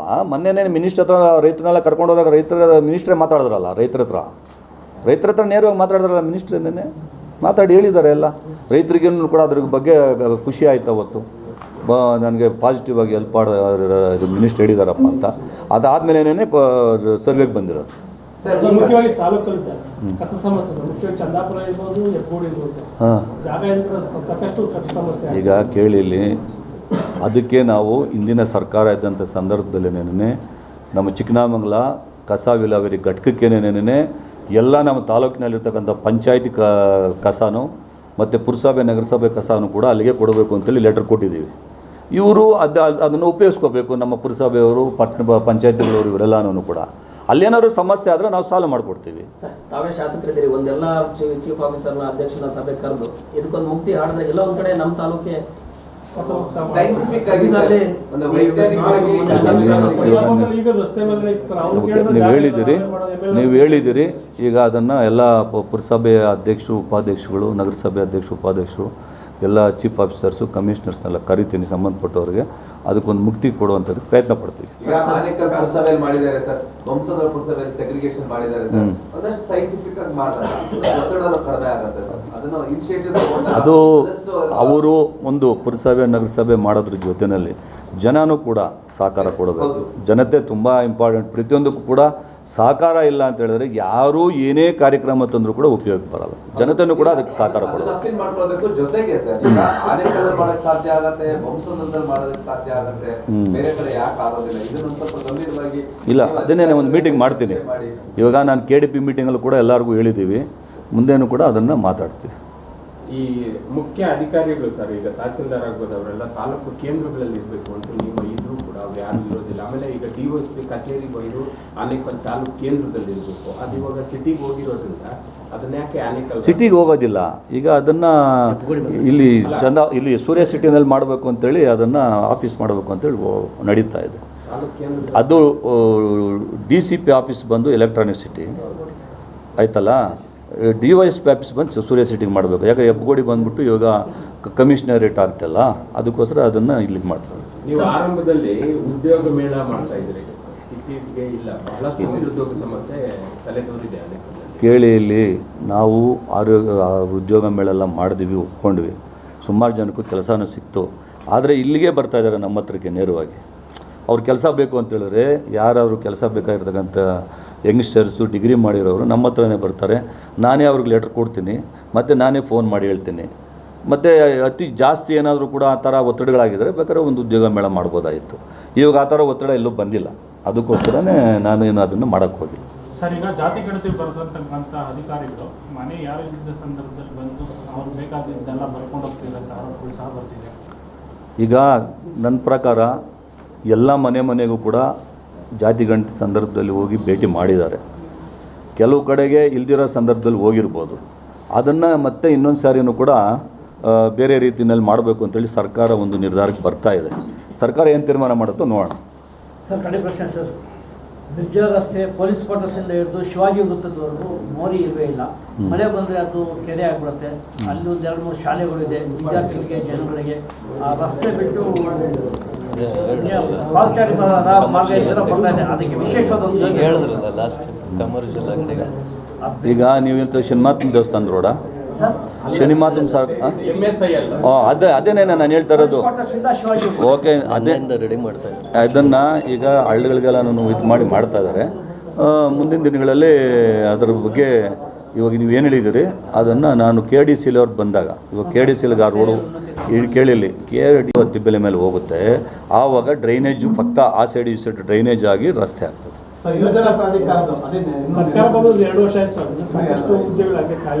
ಯಾವುದು ಕೇಳಿಲ್ಲಿ ನಾವು ಸರ್ಕಾರಕ್ಕೆ ನಾವೆಲ್ಲ ಕೊಟ್ಟಿದ್ದೀವಿ, ಅದಾಗ್ತದೆ, ಸರ್ಕಾರ ಪ್ರೊಸೀಜರ್ ಅದು. ಕೇಳಿಲ್ಲಿ ನಾವು ಕ್ಲಿಯರ್ ಆಗಿದ್ದೀವಿ. ಯಾರು ಏನೇ ನಮ್ಮ ಮೇಲೆ ಅಪಪ್ರಚಾರ ಮಾಡಿ ನಮ್ಮ ಬಗ್ಗೆ ಕೆಟ್ಟದಾಗಿ ಏನಾದರೂ ಮಾತಾಡಿದ್ರೆ ಮಾನನಷ್ಟ ಮೊಕದ್ದಮೆ ಕೇಸು ಹಾಕ್ತೀವಿ. ಮಾನನಷ್ಟ ಮೊಕದ್ದಮೆ ಕೇಸು ಯಾರೇ ಆಗಿರಲಿ ಅವ್ರ ಮೇಲೆ ಹಾಕ್ತೀವಿ.